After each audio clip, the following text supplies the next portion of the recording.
Yes. The Leaf Spring Army sends its regards.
Hello, everyone. I'm the Enforcer, and I'm accompanied by Enforcer Matt. And good evening, folks. It's Enforcer Matt, and welcome back to day 1371 of the War News stream, and we have very big news today. We have seen that Russia sent several drones deep into NATO territory, which is Romania. We've also heard that U.S. officials failed to secure a Ukraine peace deal, and also Ukraine has slammed Russia with another major attack after last night's attack, and it is devastating. It's good to see you all once again. And, of course, we're going to be covering the past 48 hours of news from around the world, as we have been able to hear significant developments from quite literally every single corner of the globe over just the past 2 days. Inside of the Russian Federation, news has emerged that a significant Ukrainian attack has caused irreparable damage, not only to Russian infrastructure near to the area of the city of Cheboksary within the Kazan Oblast, but we have also been able to hear of additional damage that was caused at the Taganrog aircraft manufacturing facility, with one rare Russian aircraft, an IL-76, equipped with an onboard laser system, only one of two that is in the Russian Federation, was destroyed overnight by Ukrainian armed forces, along with another strategic bomber-sized fuselage at the aircraft manufacturing plant. Not only that, a large part of the factory and its facilities have been damaged in the midst of the attack as well, leading the Taganrog aircraft manufacturing plant to possibly be knocked out of action for a significant period of time while repairs are effective, if it's even financially possible. Speaking of financially possible, the options of that are becoming slimmer and slimmer for the Russians, as news emerged yesterday that the Russian Federation is now completely slashing sign-on bonuses for Russian soldiers who have joined the military so far. Due to the lack of money, they are unable to pay them the sign-out bonuses, and future sign-on bonuses have now been decreased to an incredibly minuscule amount. The Russian Federation's civilian governments within the oblasts, which pay out the Russian soldiers that signed the volunteer contracts, have quite literally run out of money, at least a larger part of them. And it does appear that the Russian Federation's government will also be running out of money, as around 35% of all of Russia's oil and gas exports from October to November have fallen 35%, with the Russian federal government's budget also dropping an additional 7.5% as a result of the completely evaporating oil and gas markets. Meanwhile, the Russian Federation did reject the U.S. peace plan today that we heard apparently the Ukrainians have been strong-armed into by the United States, where the Ukrainians largely accepted the 28-point peace plan up front. This was then presented towards the Russian Federation, and officials from practically every single level already are saying that the Russians are going to outright reject this, as it is unacceptable to the Russian Federation, as it does not achieve all demands that the Russian Federation had opening the war in Ukraine. Still, the Russian Federation is not having that good of a time, at least inside of Europe, as another Russian agent was arrested inside of Poland. That is the third one since the Polish railway bombings that occurred on the Warsaw to Lublin main line several days ago. Russian drones also conducted an unadulterated flight of 3 hours through NATO airspace between Moldova and Romania, with some drones flying practically the entire length of the Danube River Delta and then curving back into Moldova and ending up on someone's roof inside of the country. Romania did scramble their air force overnight in response to that incident. Meanwhile, we have also seen that the Russian Federation has been found to be dropping a large number of sonar buoys near to the coast of the United Kingdom and other NATO states within the Baltic, as British divers have now found a RGB-1 sonar buoy dropped by the Russian Federation's maritime forces around the area of the British coast, suggesting that these sonar buoys are being dropped almost within territorial waters of the United Kingdom to attempt to detect and locate British and Allied submarines that are transiting through the area to keep constant tabs on them.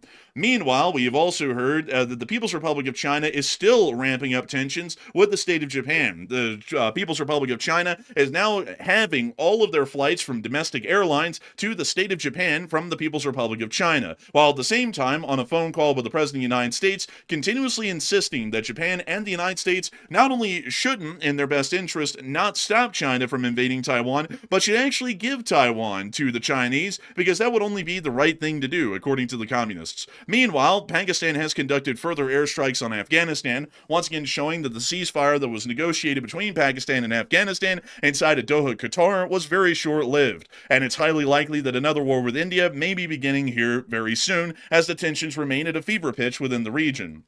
The Islamic Republic of Iran, while dealing with a significant water crisis within the Tehran area, which is affecting over 10 million people, has also now started to deal with an unparalleled air quality crisis as well, with air quality dropping below acceptable standards for life outside of buildings. The city of Tehran had to quite literally shut down yesterday and tell citizens to shelter in place, as the air quality outside was so poor it would most likely lead to severe respiratory issues, permanent ones, or possible death due to the inhalation of the smog. Meanwhile, the armed forces of Ukraine have been continuing to hold their front lines and inflict significant casualties on the Russian Federation's armed forces over the course of the past 2 days, while at the same time, the United States is continuing our hunt for Captain Crack Sparrow inside of the Caribbean. It does appear that Cuba, thanks to Internet Explorer, or possibly the invention of the Internet and their introduction to it, have finally been able to find out this, and have stated that Cuba is now concerned that the United States of America is going to start a war with Venezuela here in the future. We have an absolutely massive amount of news, to say the least, and these are just the big stories of the night from just the past 48 hours. I'm sure many of y'all can tell we have about 9 million topics of news that we have to cover tonight, and we are, of course, going to be getting into each and every single major piece of news that we have over the past 48 hours. And so with that, folks, we are going to be moving on into all of the huge news that we have over the course of the day. And also, I do have to say this really quickly, folks, because I just saw someone ask this in the chat, and Matthew brought it up. Thanksgiving Day is one of the few days in the channel schedule that we actually have slated off every year due to viewership being exceptionally low on those days. The one time we did it one year, we've canceled all of our shows on Thanksgiving since then. So for that reason, there will not be a show running on Thanksgiving Day, but there will be a show running tomorrow, and there will be a show running on Friday. It's just that Thanksgiving is one of the few days of the year that we ever take off here on the channel as a by design. But with that, we are. But the good news is, though, if there is a short war video to make, there will most likely be one out on Thursday. If there is a short war video to make, that's the good news, though, to make sure that we're giving thanks, like Thanksgiving. Man, always giving thanks. We always got to. And of course, moving on into our major news of the past 48 hours, we are going to be moving on into the Russian Federation at large, as Ukrainian armed forces attacks have once again produced incredibly significant results and quite a significant amount of damage on the Russian Federation and critical infrastructure throughout the country. Most importantly, we're going to be moving down into the city of Taganrog, which is within the Rostov Oblast of the Russian Federation. Taganrog is a somewhat larger city within the Rostov Oblast. It's actually believed, at least on this channel, that it appears to be the second largest city in the Rostov Oblast, second only to the city Rostov-on-Don, which the oblast holds its name for. Taganrog is a significant city, not for the fact that it's the second largest, but because it has a large aviation industry that exists within the confines of the city limits. Most importantly, this aircraft manufacturing facility right here. This is the Taganrog aircraft manufacturing plant, and you can see that its footprint is quite significant and does cover a larger area of the southwestern corner of the city. This factory has produced in the past a decent amount of larger aircraft for the Russian Federation, especially including the Il-76 and other airframes incredibly similar to it. Within recent decades, the Taganrog aircraft manufacturing plant has been heavily involved in experimenting, modifying, and upgrading existing Il-76 airframes into more advanced variants to be able to use in the outbreak of war. For example, the A-50 mainstays, which is the Russian version of an AWACS aircraft. The Taganrog aircraft manufacturing facility has been a vital component and part of Russia's ability to upgrade and manufacture the A-50 mainstays for decades now. This factory is quite significant, not necessarily for building new aircraft, as Russia hardly ever builds new aircraft in incredibly large numbers, but they are able to repair, refit, and produce spare parts for the existing aircraft in service and help to keep them in the sky, well, at least until today. The Ukrainian Armed Forces conducted a major drone attack once more into the Russian Federation, and the area that was the heaviest hit was the Taganrog aircraft manufacturing facility, and video and picture evidence came out enough to be able to confirm that the damage is quite severe. For one, we were able to see the beginning of the strikes on Taganrog here in this clip, and the damage that happened around one of the Taganrog train stations. Wait for it. Wait for it. You're about to hear it. Oh. There it is. Little road rage out there in the distance. You gotta love it. You know those Russian dash cam videos? We gotta have those. Man, you gotta have those, man. If we didn't have those, we wouldn't have a show, I tell you. But beyond that, the damage does appear that it was decently significant, and I also have to show y'all the clips that came from a little bit later, when the Taganrog aircraft factory was actually under a direct attack.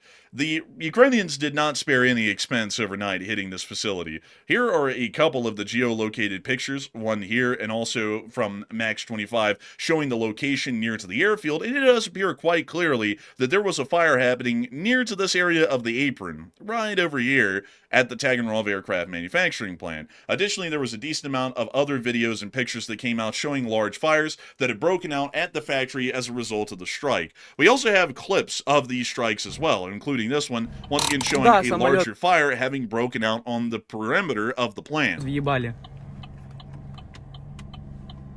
Ебать! Oh. Little direct hit right there on film. Additionally, we also got to see other clips showing other angles of the attacks and explosions that were happening at the plant. That's a hell of a hit right there, you gotta say. Like right on the smack dab center of it right there. And this is the aircraft manufacturing facility, right? Yes, this is the aircraft manufacturing facility. And for what we can tell, there was a decent amount of damage that was caused. We'll go over what we can confirm so far as evident and clear damage that has been caused to the manufacturing plant. There's another direct hit from the Ukrainians. Он попал в здание! Едрать! Вот это толкнуло! Блин, вообще! Видел? Oh, not the aircraft facility. It's gone bye-bye. Oh no, not that aircraft, Blade. What are we going to do? What are we going to do without such famous airframes as the Tu-142, which is basically the maritime patrol version of the Tu-95. That'll become important later. Or the A-50. Oh no, not that AWACS, Blade. Or the A-60, which is this one.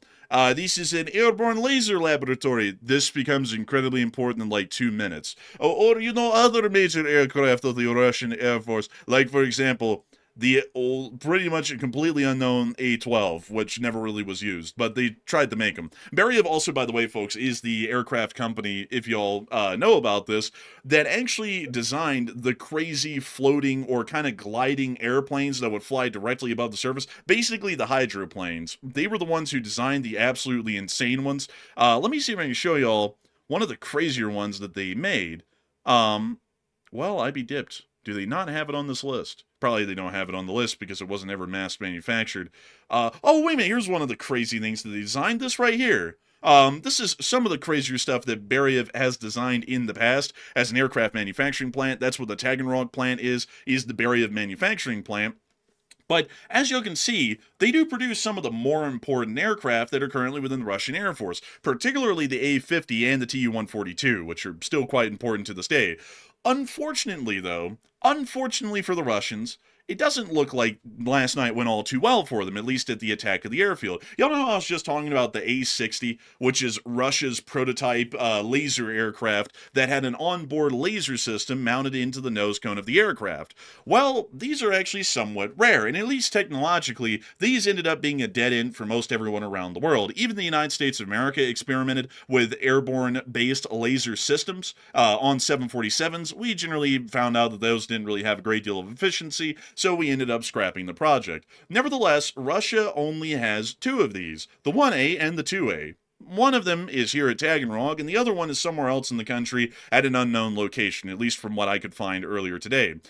Satellite photography has confirmed that the A-60, that was sitting right there, and you can also see it right here as well, that is the A-60. You can tell because of the snout on the nose of that plane. It's the same kind of snout that some top Russian officials have whenever they smell vodka and they're trying to get to the liquor store. That's what the kind of nose that they also have for a good bottle of vodka.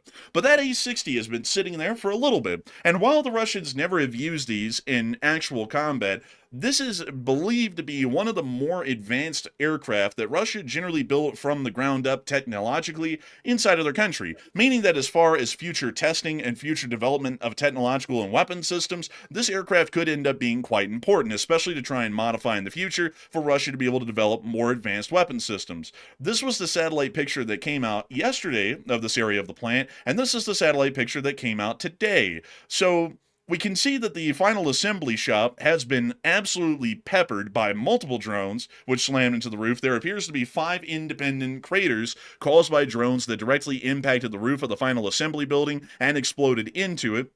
And we also were able to see that down here on the tarmac, not only was there a intact and operational IL-76 that was destroyed, but the A-60 was also destroyed as well, meaning that there's only one A-60 left intact in the whole of the Russian Federation as of tonight. That is the last one left. This one was completely obliterated on the tarmac, and it doesn't really appear that the Russians will be able to get any technological expertise from this one, at least. We're also not sure which one this was, the 1A or the 2A. Both of them are actually slightly different, as they were created in an almost artisanal fashion, meaning that they weren't mass-produced and made identically. The 1A is less advanced than the 2A as an airframe and as the technological systems inside the aircraft perform, meaning that if this is the 2A that was lost, they've actually lost the most advanced laser-based system in the country overnight. If it's the 1A, it's still a significant loss, but it isn't as big a loss as losing the 2A airframe of the A-60.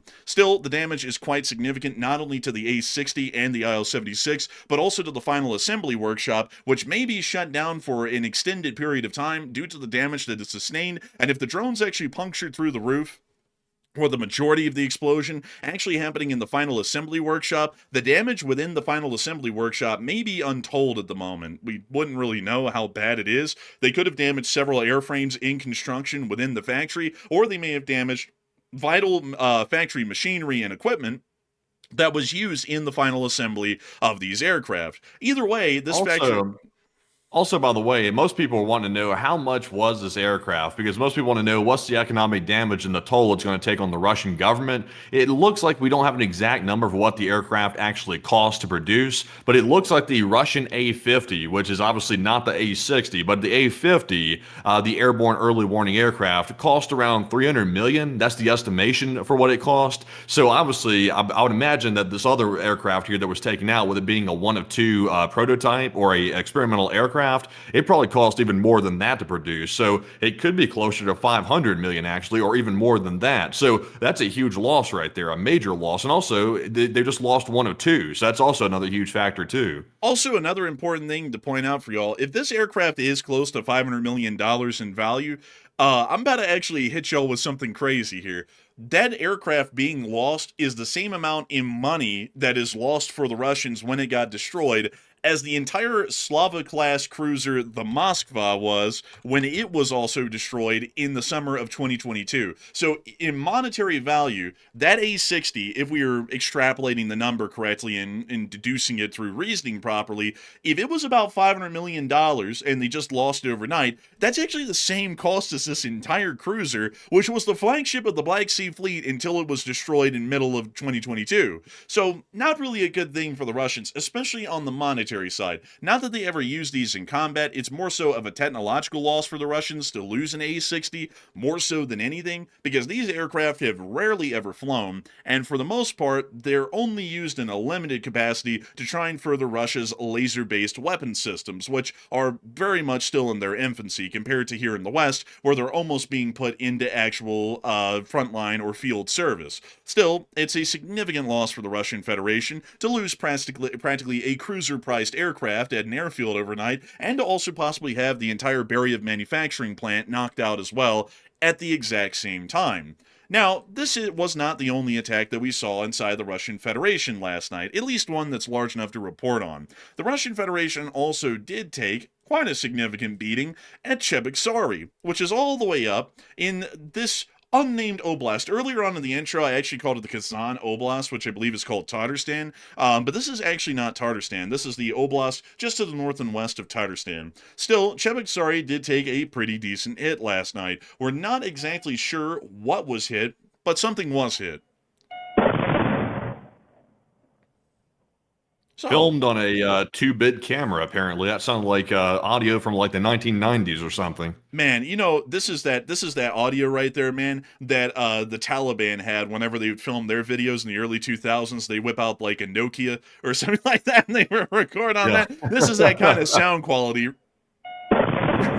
Man, it sounds almost like a live leak, really. Sounds of that quality. Brings back bad memories. Man, it brings back memories of watching Chinese workplace accidents, which were more frequent than you would ever imagine, folks. Like, that was insane, the number of those that would happen on a day-to-day. Anyways, though, those were the two major attacks that we were able to confirm inside of the Russian Federation overnight from the drones, and just the attack at Taganrog alone practically summed up in value the entirety of any possible attack that could have been conducted across the Russian Federation overnight.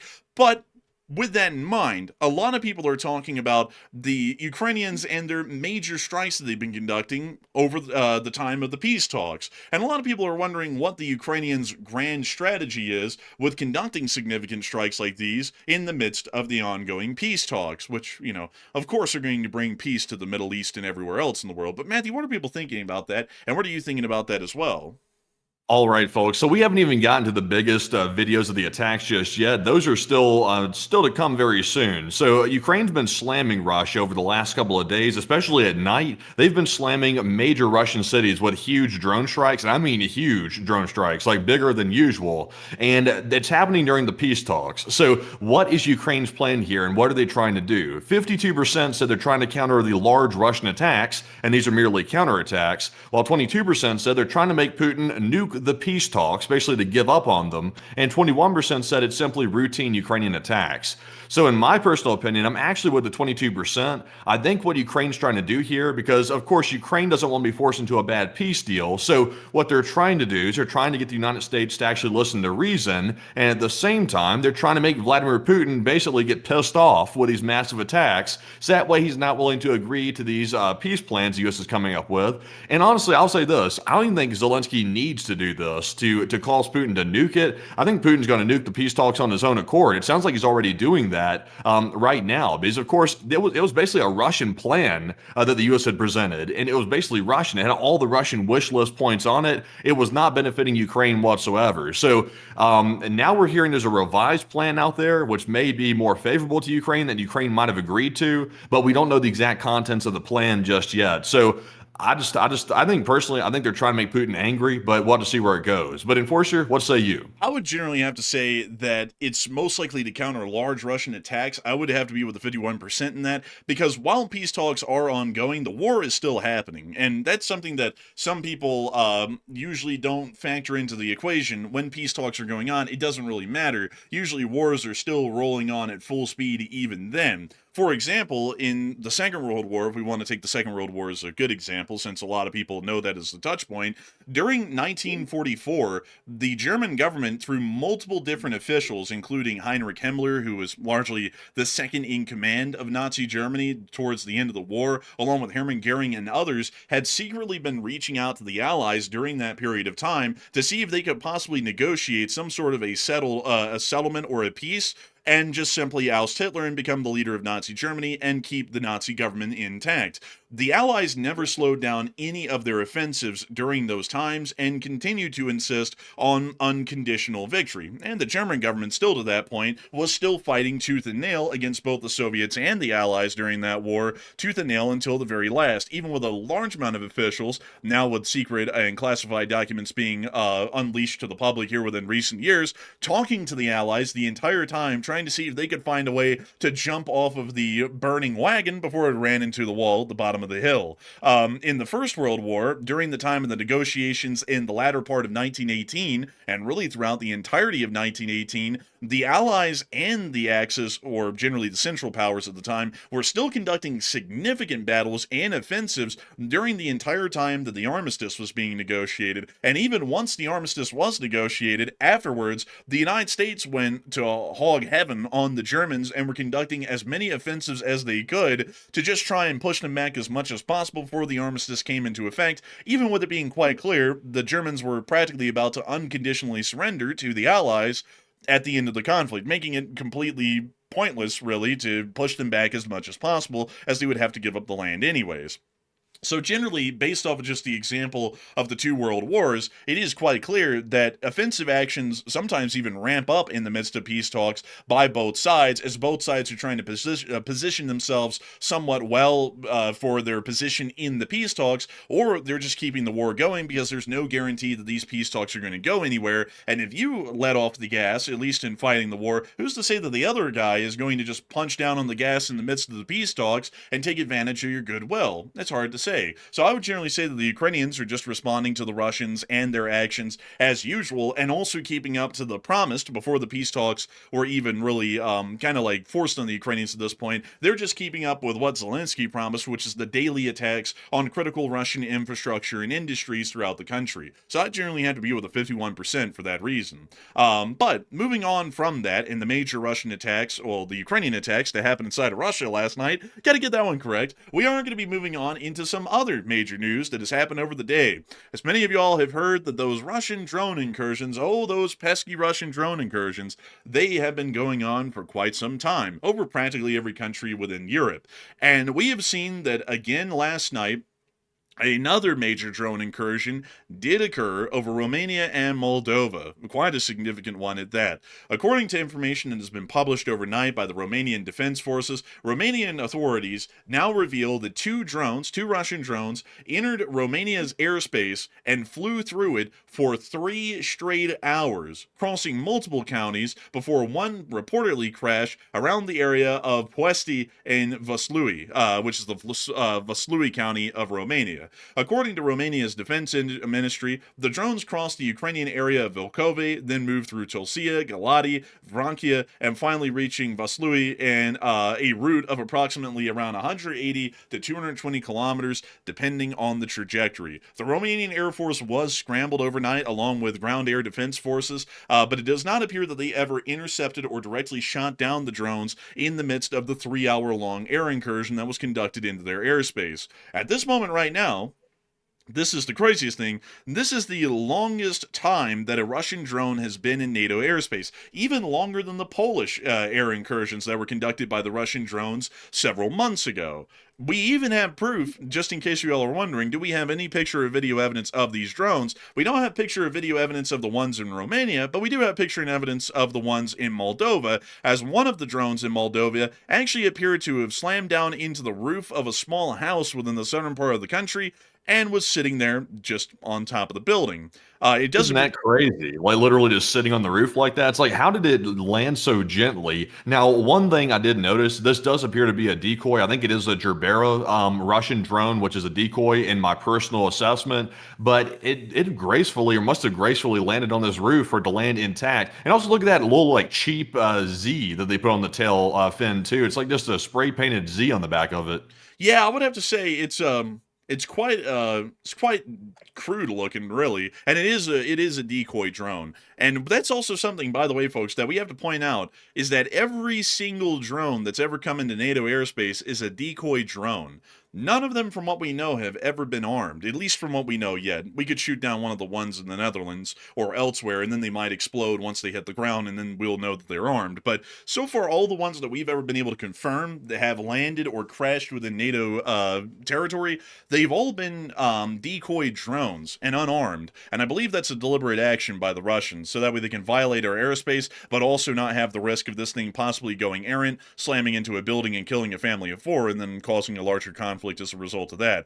This is still something, though, that is quite concerning, and not only that, it's also showing that NATO's air defense resolve is quite weak, if not non-existent at this point. The Dutch are the only ones that we can confirm at this point that have fired at a NATO drone within recent times, and I also have to give a clarification of something we said on a prior stream, as some viewers did bring up the fact that the Polish Air Force actually had engaged and shot down, according to their account, 4 drones over Polish airspace during the major Russian drone incursion into Poland that happened several months ago. I looked into that and also cross-referenced our map, and it does appear that there were at least 1 or 2 drones that we could confirm that were shot down, with the Polish government stating that 4 were shot down. So it does appear that the Netherlands is not the first country that has fired at Russian drones, at least in history. Poland would actually be the first, but since that original shoot down of the major drone incursion, we have not seen another Polish attempt to shoot down drones from that point onwards, making the Netherlands the only one within recent history that has conducted such an action. But still, that was a misstatement on my part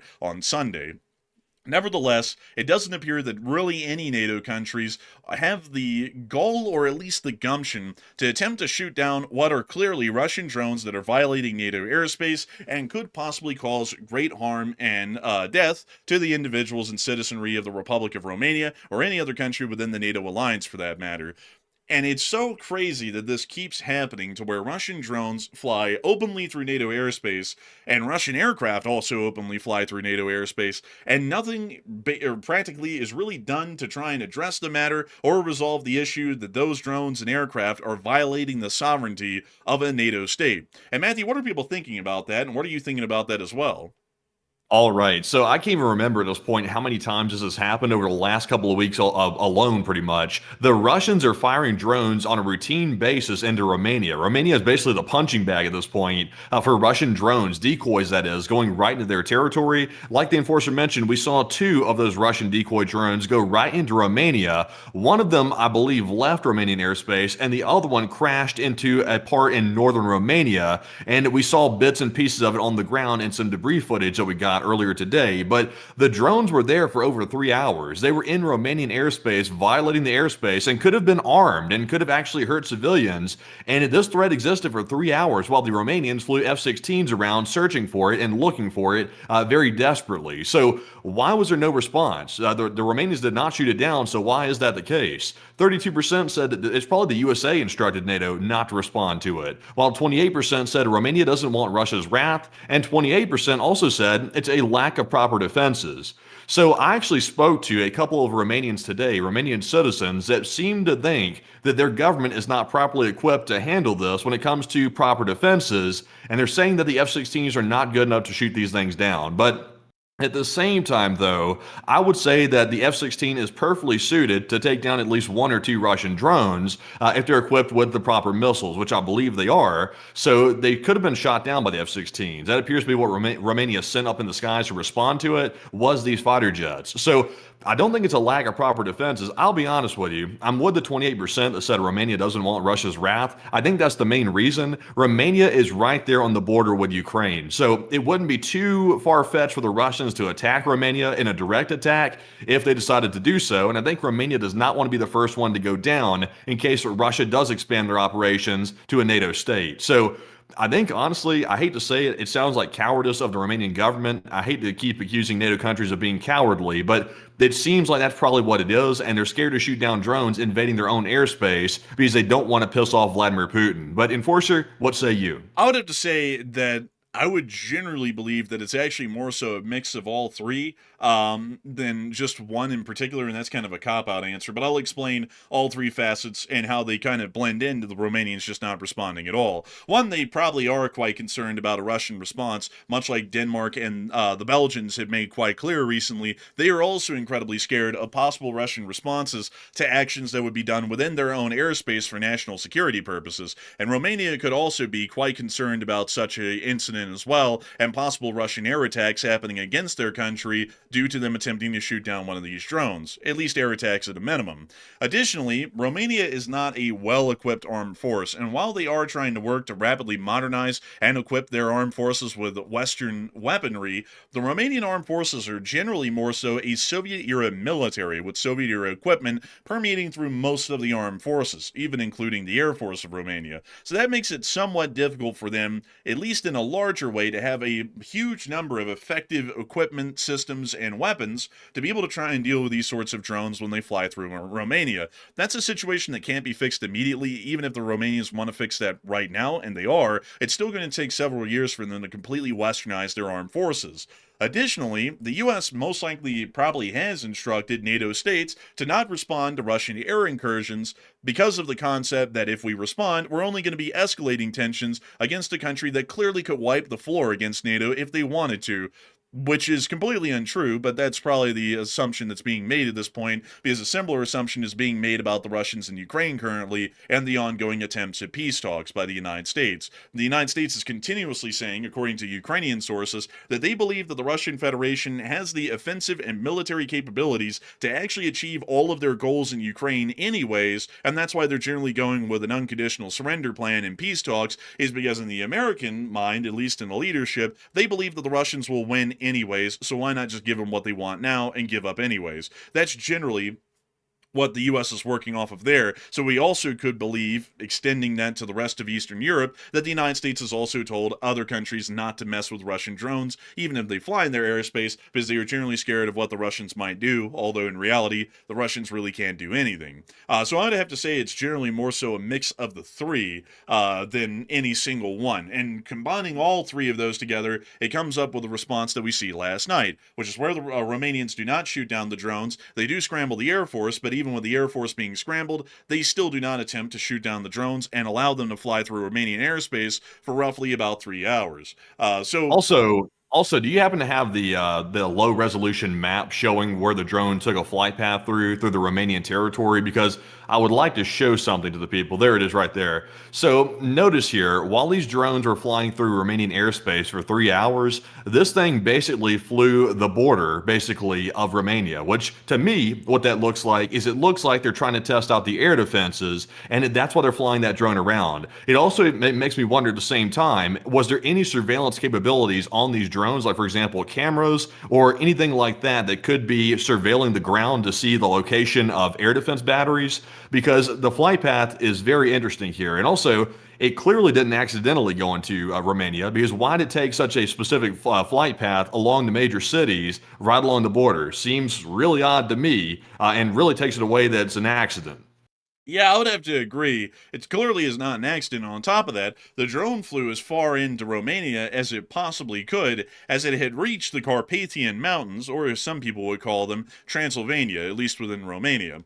It flew that far into the country from what we know. You can actually see it right there around Vrankia, around the city of Vrankia, and let me see if I can find you at least a county here. This is right at the foothills of Transylvania or the Carpathians, whichever way you want to put it.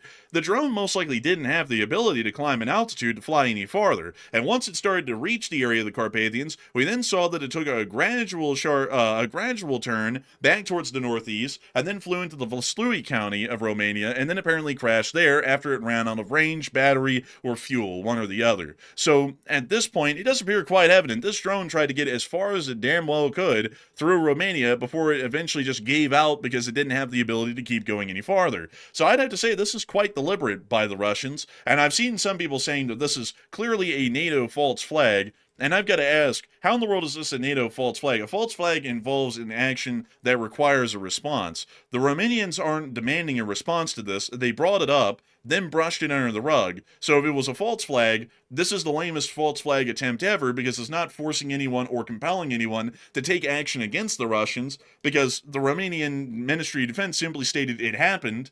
We're not really going to respond to it any farther. It just happened, and that's that, and then that was the end of it. So I don't really know why some people are trying to come up with a theory that this is a NATO false flag or a Romanian false flag because they're not even wanting to achieve anything out of the fact that this even happened. So with that, Yeah, definitely not a false flag for sure. Like there's no chances it was a false flag operation. It literally came in from Volkove, from inside Ukraine. So not a false flag. And also, I would say at the worst, you could classify this as basically a punking of NATO, basically. Basically, Russia punked NATO once again and sent them a message that we can once again send drones right into NATO territory. NATO will not do a single thing about it, and they'll do it again if they want to. It's honestly just a big middle finger from Putin to NATO. It's basically what it is. honestly, I'd have to completely agree with that. It really is. And they're going to keep doing this until they get shot down. Hopefully, one day someone will shoot them down. But I'm not going to rabbit hole on all the risks that they pose. It doesn't look like it doesn't really look like how much we talk on the channel about how much of a risk and a danger this poses and how much damage is being caused in an economic sense from these drones flying through these national airspaces of NATO states. It doesn't really look like anyone's going to listen to that in NATO and take action to try and fix that issue. So we're just generally going to leave it as this isn't a great thing to let it keep happening within NATO airspace, and hopefully someday someone will have the balls to shoot down one of these drones. But moving on from that news of the ongoing drone incursions within NATO airspace, we also have a huge amount of news that came out of the ongoing developments or attempts at a peace deal that have been happening today. And of course, we have to get y'all into all of that news, and I also have to tell y'all that it is quite a large amount of news, so I'm going to generally be compiling it as effectively and efficiently as possible to get the whole story out without elaborating on it too much. We've already elaborated on it enough anyways in prior nights, so we're just going to generally get the news out tonight and let y'all make up your minds as to what's going on here. Moving us into Washington, D.C. to start our story off for the day, we did get to hear that the United States has apparently been doing some interesting moves as far as the peace negotiations. Apparently, according to what we've been able to hear, the Ukrainians have actually agreed generally to a revised version of the 28-point peace plan as it existed today. We are apparently now going to be moving that on to the Russians. According to a statement from the President of the United States, over the past week, my team has made tremendous progress with respect to ending the war between Russia and Ukraine, a war that would have never started if I was president. Last month, 25,000 soldiers died. The original 28-point peace plan, which was drafted by the United States, has been fine-tuned with additional input from both sides, and there are only a few remaining points of disagreement. In the hopes of finalizing this peace plan, I've directed my special envoy, Steve Witkoff, to meet with President Putin in Moscow, and at the same time, Secretary of the Army Dan Driscoll will be meeting with the Ukrainians. I'll be briefed on all progress made, along with the Vice President, the Secretary of State, the Secretary of Defense, and the White House Chief of Staff. I look forward to hopefully meeting with President Zelensky and Putin soon, but only when the deal to end the war is final or in its final stages. That was the statement from the President of the United States. Then some news started to come out of Moscow that started to change a lot of the picture, especially a bit of the picture that the President of the United States was stating, in which the 28-point peace plan was an American plan. There has been news that has emerged today from specific sources familiar to the matter that apparently the Russians are not exactly completely removed from developing the 28-point peace plan, to put it that way. Apparently, according to Bloomberg, there was a audio recording that's been leaked to Bloomberg that pretty much outlined that the Russians were the ones who made the peace plan and then gave it to Witkoff. And as a matter of fact, Witkoff even advised the Russians on how to try and write up the peace plan and give it to the United States so that way it would be as generally beneficial as possible to the Russians, or at least to get it as far as it could go, at least according to what we have allegedly from Bloomberg. This is a transcript, the alleged transcript, from the audio recording that was given to Bloomberg of two Russian diplomats, Ushakov and Dmitriev, speaking about the matter. and working into handing the 28-point peace plan to the United States, from what we've heard from Bloomberg. And once again, I want to make this incredibly clear that the source is from Bloomberg, and this all appears to be at least generally alleged at the moment, but generally this has been shaking the world as far as news developments today, and we'll be making sure to cover this as much as we can with y'all. So I'll read off the transcript as follows. Ushakov, well, we need the maximum, don't you think? What do you think? Otherwise, what's the point of passing anything on? Dmitriev, no, look, I think we'll just make the paper from our position, I'll informally pass it along, making it clear that it's all informal, and let them do their own. But I don't think they'll exactly take our version, but at least it'll be as close to it as possible.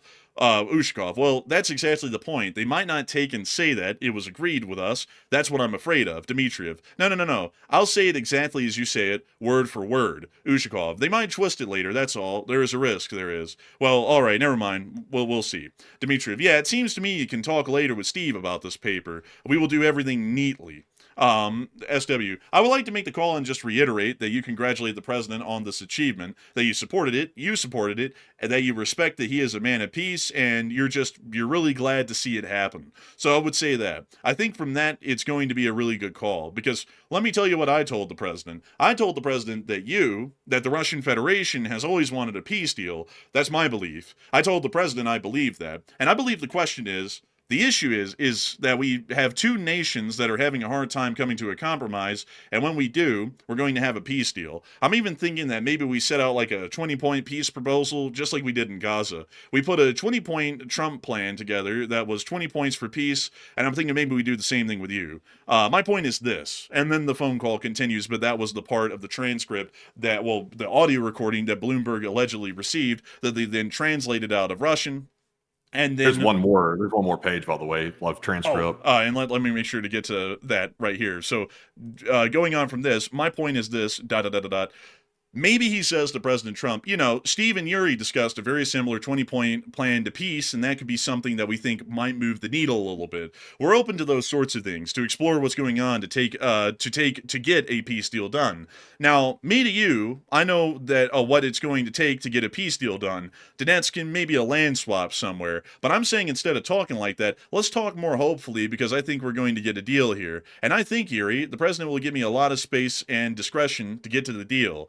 YU said, I see. And then SW said, so if we can create that opportunity, that after this I talked to Yuri and we had a conversation, I think it could lead to big stuff. So that was the transcript that we got. Nice.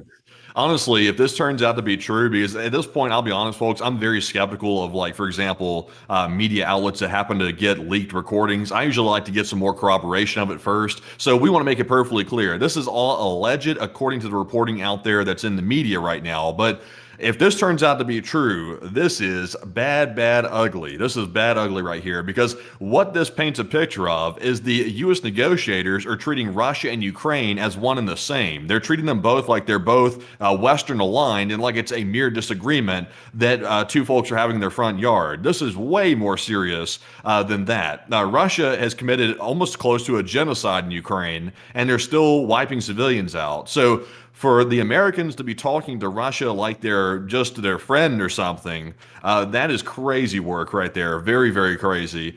And also, it's not a good thing if it turns out to be true that apparently U.S. officials are trying to coach the Russian officials on how to push this through. And in the meantime, we're making nasty statements against Zelensky, who's our ally. That doesn't look good either. And also, folks, I do want to make clear a couple of things that I didn't make clear in the transcript. SW is supposed to stand for Steve Witkoff, and YU stands for Yuri Ushakov. Yuri Ushakov is one of the diplomats from the Russian side involved in the ongoing talks. This apparently, from what we know, folks, this is all from Bloomberg, so I want to make it quite clear, like Matthew's saying here, this is all alleged at the moment. We're taking this all from Bloomberg and reporting on it here. So I just want to make it clear, we haven't been able to independently verify and confirm any of this at the moment, but we are running with the story, considering that at the moment this appears to possibly be a developing story, a major developing situation. Still, this is something that is incredibly interesting to point out. If this is true, if we were to take the assumption that this information is correct and factual here, one thing that I'd actually have to say is that this is showing inherent bias if we are to take this at face value, which we'll assume for the analysis here that this is accurate for now, once again, just for the purpose of discussion, that if Steve Witkoff is talking to the Russians this way and practically giving them the backdoor access to start working around this deal a lot quicker, this is showing undue bias from the special envoy, who is supposed to be impartial in the situation, as the United States is a third-party intermediary in this conflict towards the Russian Federation. And that generally kind of shows, really as an extension, considering that the special envoy represents the United States of America and our interests in this matter, that the United States of America has an inherent bias towards the Russian Federation rather than the state of Ukraine, at least by the current leadership. That is something that is quite concerning to me, to say the least, especially if this is what is actually accurate at the moment. This would actually show. And also, by the way, before we move on from that recording right there, you got to also look a little bit deeper at the source of the information. If this turns out to be a legitimate recording, that means that somebody who had access to be able to record that call felt so disturbed by what was happening that they took a risk to leak that information to the press. That's a big risk to take, because there's only a couple of people that I can imagine recorded that phone call or had even access to record the phone call. So it wouldn't be too hard to find out who did it. So apparently someone was so disgusted by that and they were so disturbed that they took that massive risk, which tells you quite a lot. And also, I want to get to the United States here really quickly, folks, to cover some additional developments on this matter. We have also heard that apparently, at least to some, and there's been a lot of calls of this out there, that it appears that the special envoy is advising the Russians on how to pitch the peace plan to the president of the United States. Basically, if this is all accurate information from Bloomberg, and once again, we're still looking into if this is accurate. It looks at the moment that Bloomberg's fairly confident in their coverage of this. But it appears at the moment that the special envoy is practically advising the Russians on how to get their peace plan, which it appears that at this point it was their peace plan, to be favored by the president of the United States and then just have the Ukrainians strong-armed into it, pretty much using the United States as the long arm of Russia at this point to get a peace deal concluded that would be heavily in their favor. That seems to be the case at the moment. We have seen that some people within the Congress, for example, Representative Don Bacon, have already generally been working off of that information today and had the following as a statement. For those who oppose the Russian invasion and want to see Ukraine prevail as a sovereign and democratic country, it is clear that Witkoff fully favors the Russians. He cannot be trusted to lead these negotiations. Would a Russian paid agent do less than he? He should be fired. That is a statement, by the way, from Representative Don Bacon, who is a representative of, I believe, if I'm not mistaken, let me go make sure to pull this up so that way I can get this. And let me see here. He is the representative of the, well, hell, does it say it easily? Oh, he is the 2024 United States House of Representative for one of the districts in the state of Nebraska. And he is currently affiliated with the majority party. So that kind of a statement right there, which is also being echoed by others within the Congress at the moment, appears to be showing that there are a large amount of people who are starting to very much question the abilities, capacity, or the allegiance that the special envoy currently has to the United States of America and its interests globally in foreign policy. A lot of people also have heard that the Russian Federation has openly rejected the peace deal today as well, which actually appears to have already started to happen. Before we get on into that, though, I do want to make sure that we talk about whether or not the Russians are ever going to accept the currently revised peace deal, the 28-point peace deal as it has been revised, that is going to be presented to the Russians here soon. At this moment, folks, I do want to make it clear that while it already appears very much the case that they are rejecting this outright, they haven't officially rejected the proposal of the peace deal at the moment. And Matthew, what are people thinking about what the Russians are officially going to announce, and what are you thinking about it as well? All right. So right now we have heard that Ukraine's agreed to a revised peace deal. This one is allegedly much more revised than the original, basically Russian wish list that was being pushed by the United States.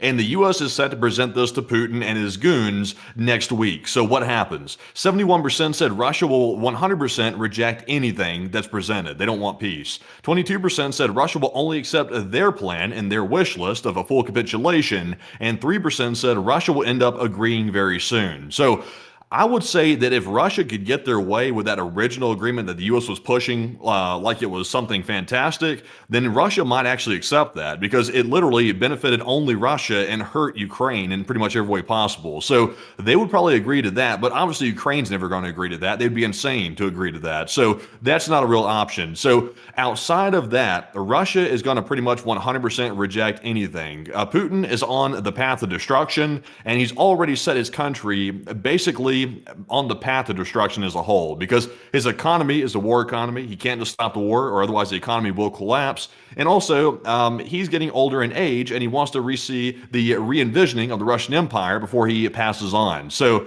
I think that's why he's going to reject everything. He wants glory, and the only way he can get that is through defeating Ukraine on the battlefield, and he's going to do it at all costs, even if it destroys everything that Russia's ever built. But Enforcer, what say you? I would have to say that, in my opinion, I think the Russians are going to reject just about anything we give them. Unless if it absolutely meets their demands in every single way, they're not going to accept anything. They've already been making that clear all year. They've already been making that clear for 3.5 years. They will not accept any single thing unless if it gives Russia everything that they want. And here's where the misunderstanding lies in a lot of people who are talking about we must have a peace. I completely agree with everyone. We have to have a peace. War is not good, not only for the Ukrainians and the Russians and life in general, it's also not good for economic interests and strategic interests in the area for a war to keep going. It keeps the situation somewhat unstable.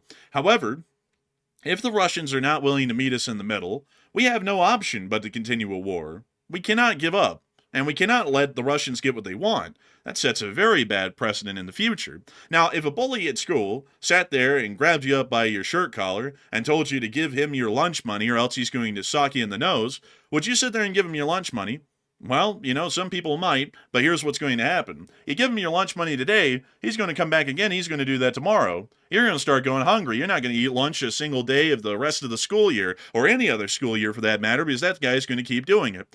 But if you take the second option, which is sitting there and yanking his hand off of your collar and socking him in the nose instead, chances are highly likely that you might get your ass beat, but he's not going to ask for the lunch money again. That's for sure. That's generally the situation we're in right now in a much more complex way with a lot more moving parts, is that if we give the Russians everything that they want in Ukraine to end the war as it is right now, we are going to see that the Russians will come back tomorrow and yank us up by the collar and ask for some more lunch money again the next day, and the next day after that, until we have basically nothing left. That's how it's going to work. So we either sit there and we show the Russians that we mean business. Not only the Ukrainians mean business, the Ukrainians will fight tooth and nail to defend their country, but we have to show them that the United States also means business as well. Now, the United States didn't get here because we sat there and gave everyone else in the world what they wanted whenever they showed their ass to us. We beat people's ass throughout most of history, if anyone doesn't recall. We went and beat the British to start off to found our country. We then beat practically every single Native American tribe within the United States throughout multiple different wars and conflicts that happened across the entirety of the lower 48. We then also went to war with Mexico to take most of what's the southwestern United States to this day. We then fought ourselves. The deadliest and bloodiest war America's ever fought was against ourselves.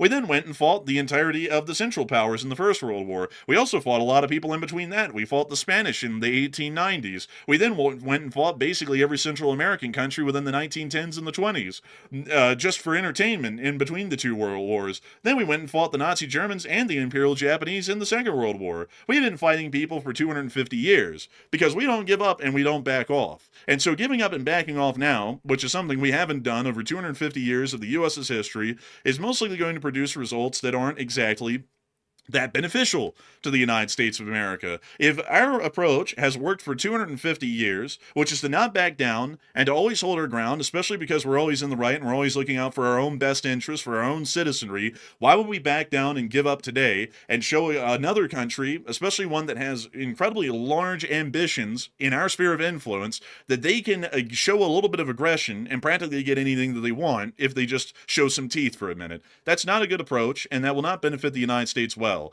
And that's why we need to see, for one, that if it turns out through further investigation and further looking into the matter that Steve Witkoff is actually advising the Russian Federation on how to practically get their way and pretty much showing deference to the Russians and a bias towards them, I would say that Steve Witkoff needs to be removed immediately from his position, and there also needs to be an investigation launched into his actions as the special envoy. Secondly, we also need to see that the United States of America continues to take a balanced approach against our adversaries. We can't treat all of them like we're going to, knock their door down and go and mess with them. You can't do that. We got to play it on a case-by-case basis with some of them. But we also have to make it clear that we're not going to back off of any of our interest anywhere in the world, because if we do, we're going to have nothing left before long. The world's a ravenous pack of wolves. If you show any weakness, those wolves will eat you alive. That's how it's always worked. So we can't show any weakness, secondly. And most importantly, third, we also need to make sure that from this point forward, we are keeping in mind, as far as the United States is concerned and the executive office is concerned, that we're not trying to appease some guy in Russia just because he seems cool and he's a little bit rich, or to appease Xi Jinping because he keeps a good public image and the TikToks make him look really cool. We need to make sure that the U.S. and its citizenry of the Republic are the ones that are first and foremost in the decision-making processes of the U.S. government. Because at the end of the day, the only thing that matters is if the American citizenry is doing well. And if they're not doing well, and if they are to be disadvantaged in even the most slightest of ways by any decision that the U.S. government makes around the world, then that is a poor decision and one that should have never been taken. But I hope that does address that the best I can, at least in my opinion. But with that in mind, folks, it is time for us to move on into the conclusion here really quickly of the attempted peace talks. It pretty much already looks like the Russians are going to outright reject it. Yesterday, they already said in the midst of the ongoing negotiations in Geneva that the proposals from Europe, which are kind of being involved a little bit in the 28-point peace plan, the revised one at this point, doesn't work for them. They also made it clear they're not going to even meet with the United States this week at all, although the U.S. planned to have a peace in place before Thanksgiving. On top of that, we also were able to hear that it's now highly likely they're already going to reject the revised peace plan at the moment. A lot of U.S. officials are incredibly concerned about that. And also, we even heard that multiple Russian officials, from top to bottom, especially ones in the Kremlin, are already rejecting the current revised peace plan. So it does appear that they are not going to accept it officially once they give their official response here soon. And they also have been working further on to continue to try and position themselves to keep alive in the war as long as possible. Once again, showing that their minds aren't at ending the war, it's at continuing the war until they eventually win. But with that in mind, folks, it is time for us to move on into the rest of our news for the night, including that little bit of a wrap-up of what the Russians are doing, and then moving on into the rest of the news from around the world. But before we get on into all that, I do want to make sure that we take a brief little moment for people to have a bit of a halftime and to go get some snacks, maybe get a drink, or go to the restroom for a minute before we continue on the news. So in the midst of that, we're going to get a couple of questions, 3 of them from the chat, and then we're going to be moving on into the rest of the news for the night. So Matthew, what do we got? All right, so let's jump into our first 3 super chats of the night. And our first one here is going to go to none other than Glock, who's there, LSA, and of course, a longtime channel legend. And thank you very much, Mr. Glock, for that $50 support. One of the largest super chats of the night, by the way. And we do appreciate that very, very much. It's that support that keeps this channel rolling day in and day out. And Mr. Glock said, mitten fun for you old boys from down south. And it's going to snow, boys. And honestly, Mr. Glock, you're right. Like the mittens would be pretty good. I'll be honest. It's been getting colder around here, and I have, like, for example, like some long slacks and stuff like that, some sort of like heavier socks, a couple of jackets. It's starting to get to the point where it's getting cold enough where that's starting to feel like it's a little bit inadequate. I'll be honest. So I can only imagine when it starts snowing, it's probably going to be freezing to death out there, basically. So I think it's going to start snowing in the next week or two, if I'm not mistaken. So I think think it's around the corner. But Enforcer, what say you? Oh yeah, it's around the corner, and it's a little worrying, honestly, because I don't really have any pants, like jeans or anything like that. I have shorts mostly,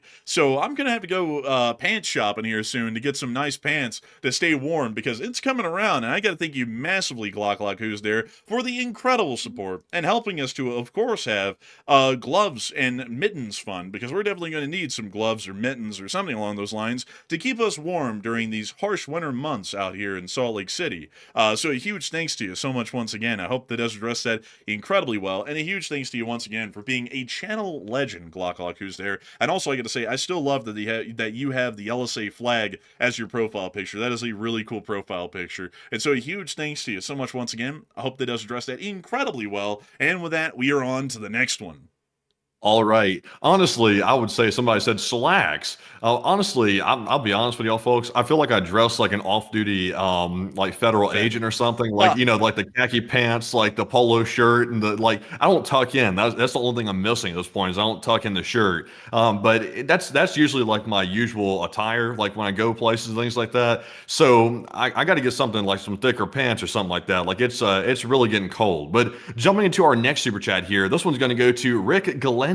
Also another longtime channel legend, all the way from Canada. And thank you very much, Rick, for that very generous 50 Canadian right there. And we do appreciate that. And Rick said, I hope you guys are enjoying your new home and have a pizza on me. Hey, and thank you so much for the support and helping this channel to keep on running. And I gotta say, it has been quite a good time out here. We've been having a great time, honestly. And we've been enjoying our new home greatly. We've been having a blast. It's really a great place. Nice people. Really nice, beautiful surroundings. Seeing mountains is something we've never seen in Alabama. So I got to thank you massively for the support and helping this channel to keep rolling. And I thank you so much for helping us to be able to keep the lights on and keep paying the bills. So that way we can make sure to keep this thing running each and every single day and to continue to cover the news. And also I see some people saying, why does it sound like the mic's echoing? Let me listen in really quickly. Some we've never seen in Alabama. So I got to thank you massively for the support and helping this channel to keep. It generally sounds normal, at least to me. So I don't know if some people are getting some audio issues or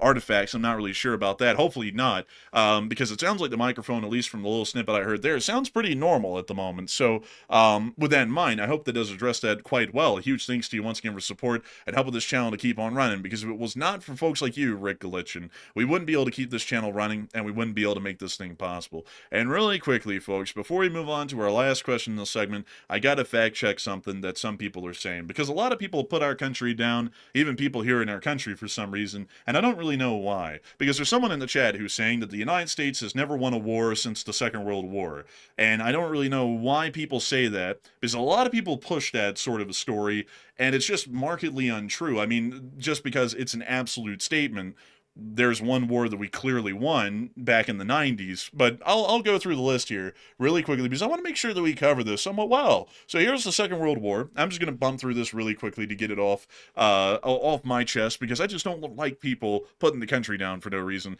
The Second World War was a victory for the United States and the Allies. Now, moving on from that, we were involved in the Greek Civil War, something that people don't know about, right after World War II, quite heavily as a matter of fact, and we won that one. We stopped the communists, generally, from taking over Greece. A lot of people don't even know that that war happened, but it did happen, and we won it. We also had the Jeju Uprising in South Korea, which we also helped the South Koreans to put down. So as far as a civil war, which was the South Korean Civil War, we put them down and won that one. Then the Korean War was a bit of a stalemate. The Berlin blockade wasn't really a war. That was more so of a conflict, if you want to call it that. Operation Valuable, which went on, I believe, inside of Yugoslavia, was a failure, unfortunately. But still, you win some, you lose one. But moving on down to really quickly show, here's the, the Korean War, which was an indecisive stalemate, not a defeat, but a stalemate. And, if we lost, South Korea wouldn't exist. So, just putting that out there, clearly we didn't just lose the Korean War. It was a stalemate. Additionally, let me see here. The Vietnam War generally is considered to be a loss, although we negotiated the Paris Accords and left Vietnam in 1973. People consider the 1975 fall of Vietnam, or South Vietnam at least, to be a U.S. defeat, although the U.S. wasn't even involved in the conflict by the time the war restarted again in 1974 and led to the South Vietnamese defeat. So generally this is a stalemate if you want to look at it in the most positive light, but in the long run ended up being a defeat. Then we also have the Lebanon crisis, which we were were involved in, which did end up becoming a U.S. victory. We practically beat everyone in the region that went up against us. We also have, and let me just skip past a couple of these. We won't go over all the big ones. We'll just go over the really important one here. And let me see here. Want to make sure that we can get down to it because there's just so many that we were involved in and so many Allied victories, if you notice. But beyond that, let me get down to here. Oh yeah, the invasion of Grenada, U.S. victory. A lot of people don't really consider that one to be a big war, but it was a war, and we did win it. We also were involved. Let's see here. Want to find the big one. Oh yeah, we invaded Panama and won that one. The Panamanian government did have a military at the time, and they were completely crushed, practically no resistance. But the most important one is the Gulf War. And I don't know why people discredit this one. It was an absolute victory by the coalition, which was largely the United States. But we went up against the Iraqis, which were the third largest army on the planet in 1991, and we completely beat the brakes off of Iraq. There was nothing left in Iraq by the time we were done with them. And that was from the third largest army, and they were equipped with the most modern Soviet equipment that could be purchased at the time. So with that in mind, I don't really know why a lot of people say the U.S. has lost every single war since the Second World War, because, I mean, the Gulf War alone proves that entirely wrong. That was one of the few conventional wars we fought since the Second World War. We won that hands down. So I don't know why a lot of people always make it out to be that the United States is a nation of losers these days, because whenever the United States puts our minds to it, we win quite easily, especially against conventional states. On top of that, the invasion of Iraq was a victory as well, because if you look at Iraq today, who in the world's in charge in Iraq? Is it Saddam Hussein or Uday Qusay? No. Is it the Fedayeen? No.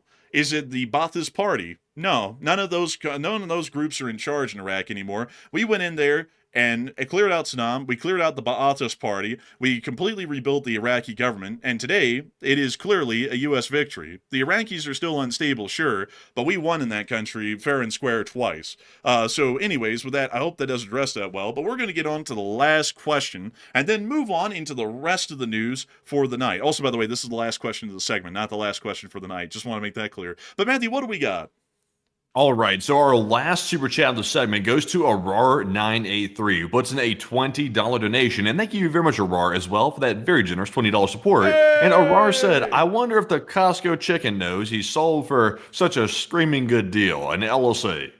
Hey, I bet you he probably does, because I believe, if I remember correctly, that is actually Costco's Loss Leader, which is a product that they mark down to such a low cost, they practically make no profits on it, and it's a really interesting sort of a business tactic, because it makes the consumers believe that they're getting an absolutely square deal, the best deal they could get anywhere in the city, and because of that, they also assume, most consumers would assume, that at that point, they're getting the best deal on everything else in the store, which is generally how that worked for Aldi, which was really the leader in that sort of a business concept of creating loss leader items that they were selling for practically no profit and breaking even on, but people while in the store would buy the stuff they actually would make profits on, which just because they're moving a large amount of product and also an additional amount that does make a bit of a profit, they make a good amount of money. Aldi is one of the biggest store chains in the world these days, and Costco is absolutely massive in the wholesale business. So I bet you that chicken does know that it is being sold at the best price possible, at least from what I would know. But a humongous thanks to you so much once again for the support and helping this channel to keep on running, because if it wasn't for folks like you, we wouldn't be able to get those $5 Costco chickens. We just wouldn't be able to eat. We wouldn't be able to live. And it's thanks to folks like y'all who go over your way to support this channel and help it keep on running that make this thing possible for us all and help us to keep the world going around and the Lee Spring Army to live long and never die. So a humongous thanks to you so much once again. I hope that does address that incredibly well. And with that, folks, it's time for us to move on into the rest of the news for the night. And oh boy, folks, does it get better from here. Oh, it gets way better. The Russians have run out of money. I'm not even kidding. They're pretty much just flat out of money. So the Russians have now started to suspend the giant sign-on bonuses to the Russian army's soldiers. According to what we've been able to hear from Gorilla Shevchenko, Russia is now suspending payments to its own soldiers as regional budgets buckle. In case you all don't know, funnily enough, the payouts for people to volunteer and sign contracts for Russian military service aren't given by the Russian central government. They're actually given by the oblast governments, which are basically like the equivalent of a state government, or a county government, really more so, inside of Russia. So interestingly enough, The deficits across the regions have exploded to $8.1 billion this year, and more than 8 regions have already slashed enlistment bonuses from the equivalent of 30 to 35,000 US dollars down to just $4,500. So they're practically giving out nothing for a sign-on bonus anymore. Moscow is also dealing with a $112 billion federal budget hole, which we've covered on the channel a couple of times, and is sustaining an increasingly expensive war economy, with the Russian Federation's government expected at this point this year to be spending somewhere in between $250 billion to $300 billion on the Russian armed forces. Regions now can't predict how many recruits they must pay for, and they also can't even afford them if they wanted to pay the sign-on bonuses for those new recruits. And we've also started to hear that they're apparently not paying out the sign-on bonuses to those who just recently signed up and have never gotten their sign-on bonus. But that's okay, because most of them end up getting schwacked in Ukraine before they can even get the sign-on bonus anyways, which is also the catch-22 to this whole thing, is that a lot of these people don't even live long enough to get the sign-on bonus.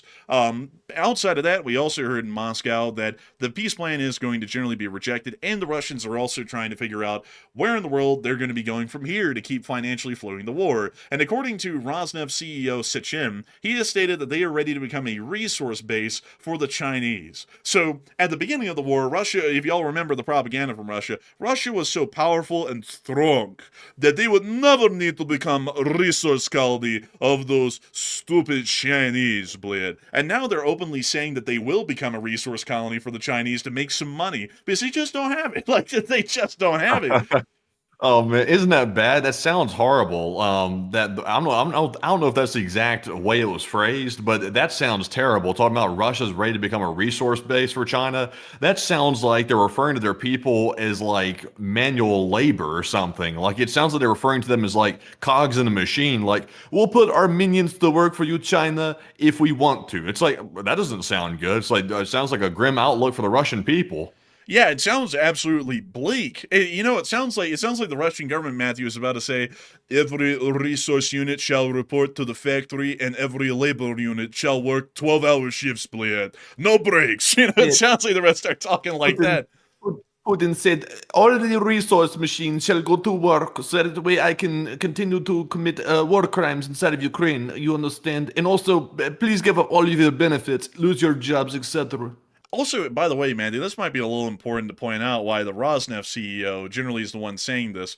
New information has come out that Russian oil and gas revenues have fallen 35% in 1 month from October to November, and the collapse is shrinking the Russian federal revenue budget by about 7.4%. So they're doing quite badly, actually, in the oil and gas industry, and that appears to be why he's making a statement like that, is because they're so desperate to keep the companies alive because they're not making any profit any other way, that's the only alternative at this point.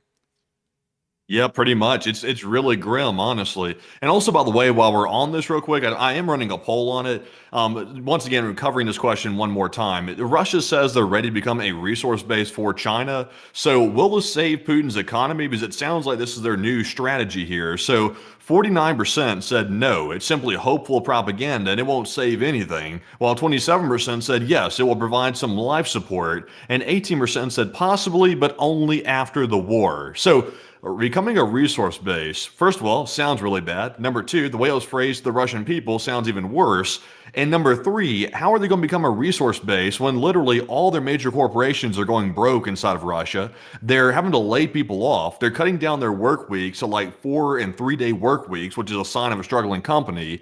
And allegedly, the Russians are cooking the books to make it seem like it's not as bad as it is. So I'm not sure how they're going to invest in this resource base activities they're referring to here. I'm not really sure how. Maybe China's going to give them some money, possibly. That's another possibility as well. But I don't think it's going to save the economy. It may provide some type of life support, but it's not going to be enough to save it when it comes to this resource base strategy here. So unless China just wants to give Russia a handout, they're still kind of screwed. But Enforcer, what say you? I've been saying this for months. I'm going to keep saying this. There is no way in hell China can help Russia at this point. They are hopeless. The Russians are screwed. And with the economy in as bad a state as it is, most of these companies are pretty much almost in receivership at this point. I was about to say receivership. That would have been a bad way to say receivership, but they're practically in receivership at this point. There's really no way to save most companies once they get to that point where they're almost in receivership. So I would assume that the Russian economy is basically destroyed at this point, and it's living in its final days before it starts to go into its complete collapse, which will begin in the oil industries and then will start to spread throughout the entire economy due to the collapse of such a keystone industry within the country. So that's generally what I'd assume at the moment. Oh, by the way, before we move on out of Moscow, just a little bonus point. The city of Zelenograd, or the suburb of Zelenograd, north of Moscow, did come under attack from Ukrainian drones last night, and this led a lot of Russians to panic. Crazily enough, Russian authorities called for an evacuation of the area. Holy moly, ARP Bob, thank you for the massive support. Holy smokes. Bob, damn, Bob. Bob coming through like Bob the Builder. He's building this channel up with that donation right there. I'll tell you what, thank you. Damn. Like, honestly, huge thanks to you for the support. But crazily enough, getting back to this, we'll address that in its entirety later, AR Bob. But a huge thanks to you for the support. And getting back to the news, the Russians, crazily enough, actually called for an evacuation of the area, which is why the video yesterday said that Russia evacuates Moscow suburb, is because they actually ordered an evacuation and shelter-in-place order simultaneously in the midst of this attack. Weirdest thing to happen. I've never heard of an evacuation and shelter-in-place order simultaneously. It's like, which one do you listen to? Do you run outside and try and leave the area, or do you stay in place and ignore the evacuation order? I don't really know which they were supposed to follow, but the attack was significant, and we did get 2 individual clips in the singular one here of the attack. One of a Pantsir S-1 missile firing to attempt to intercept a drone.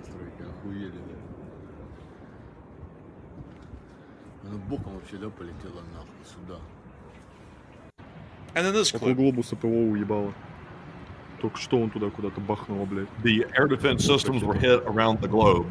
Buddy, I hate to break it to you, but Russia doesn't have enough air defense systems to even protect its oil refineries, so definitely not around the globe. Also, by the way, do you happen to have that video showing? I think it was Novorossiysk. They were like firing everywhere, and it was like the blue laser in the sky and all that stuff. It was like chaos. Do you have that video? Oh, I think we actually did that one a while ago. Wasn't it this one? We haven't seen this one yet? No, we hadn't seen that one. But this marker is yellow. That we showed this on Saturday of last week. Are you? How can that be? Well, I mean, like, it's here. We covered it on Saturday. I'm not sure how that can be, but I'll take your word for it. Well, I mean, it's here. It's on the map. It's a yellow marker from Saturday. Like, it's on the Saturday stream. This was that was the big attack that we had, I think, in the title even, the attack on Crimea. Let me check that. Let's see here. Actually, we didn't have it in the title, but we did. Let's see here. We did talk about the attacks on Sunday night. We did have a title for that. But yeah, we covered that on Saturday already. I mean, man, I'm telling you, Enforcer man. That's why you got to watch the Enforcer news. I mean, we're on it. We were covering this 72 hours ago. But moving on from that. And on out of Crimea. It is time, and you see folks right there, that's why it's important to watch the Enforcer News. You don't watch it, you might miss something. You might miss something that happened 3 days ago, and sometimes we're even on the show. Like, by the way, everybody's saying it's from the short war video. I think you miscolored it. I think Andy's right, because we've not shown that on Saturday. It didn't come out until yesterday. That's the day it came out, was yesterday. So it's impossible that we could have showed that on Saturday because it hadn't come out yet. Well, I mean, like, it was shown on Saturday because these are put down in order. Like, when I make them, how it works is that if I make a marker right here, it shows up right there. So if I color it dark gray like that, it shows up right there. This one right here is in the middle of the Saturday news, like right there. Like, I never move those around. So that was shown on Saturday. Like, the guaranteed. Like, go click on the post. Go click on the post real quick, and let's see what the date was on it. And it was November 22nd, so that was 3 days ago. Huh, interesting. Yeah, I mean, I do my job. I make sure that these clips are recent. And that one will actually be a bit of an archival clip at this point from 72 hours ago, 3 days ago. But anyway. Also, by the way, everybody's saying it's a different video, by the way, that you have there on your link. Everybody's saying it's different. Let's see here. The attack on Novorossiysk, I didn't see it on our Twitter today, but now that we are in the big mystery of is this a new clip or not, I'm actually going to go through our Twitter really quickly and see if for some reason I dismissed it because I thought it was a duplicate clip, because I didn't see one that we reposted. Oh, wait a minute. Are you talking about the calibers being fired from Novorossiysk? No, it's not that. I guess we'll have to pass on it because it's getting too confusing. But there was a video out like earlier today that was showing absolute disaster. It appears it was in Krasnodar Krai, actually. It appears to be where it was. It was put out yesterday, actually.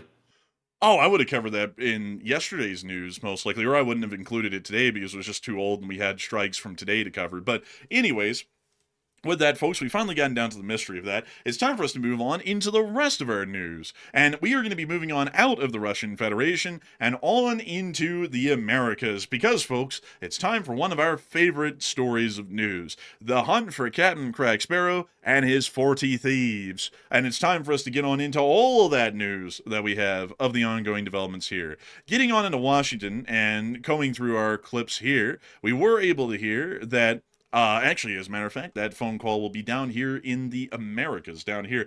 Sometimes I put them down here to try and get Washington, D.C. less cluttered, and apparently that's what I did today. Nevertheless, the United States is curbing leave within Southcom's area of responsibility, starting immediately. Apparently, this curb of leave is going to be happening all the way up till Christmas. So service members that are currently within Southcom's area of responsibility in the Air Force, Marine Corps, and the Navy, as well as the Army's Special Operations Aviation Regiment and other elements of the Army, that we did not hear about that are also within the area are apparently going to be having their leave curbed for a bit.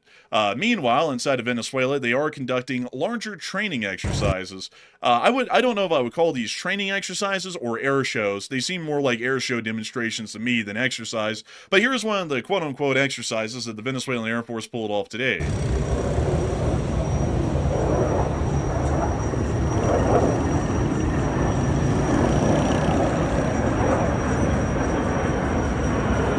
Because, you know, in war, everyone always flies in a giant formation in a straight line without maneuvering or connecting any live fire of any kind of weaponry. That is always, folks, how air wars are fought these days. Like the Second World War or something along those lines.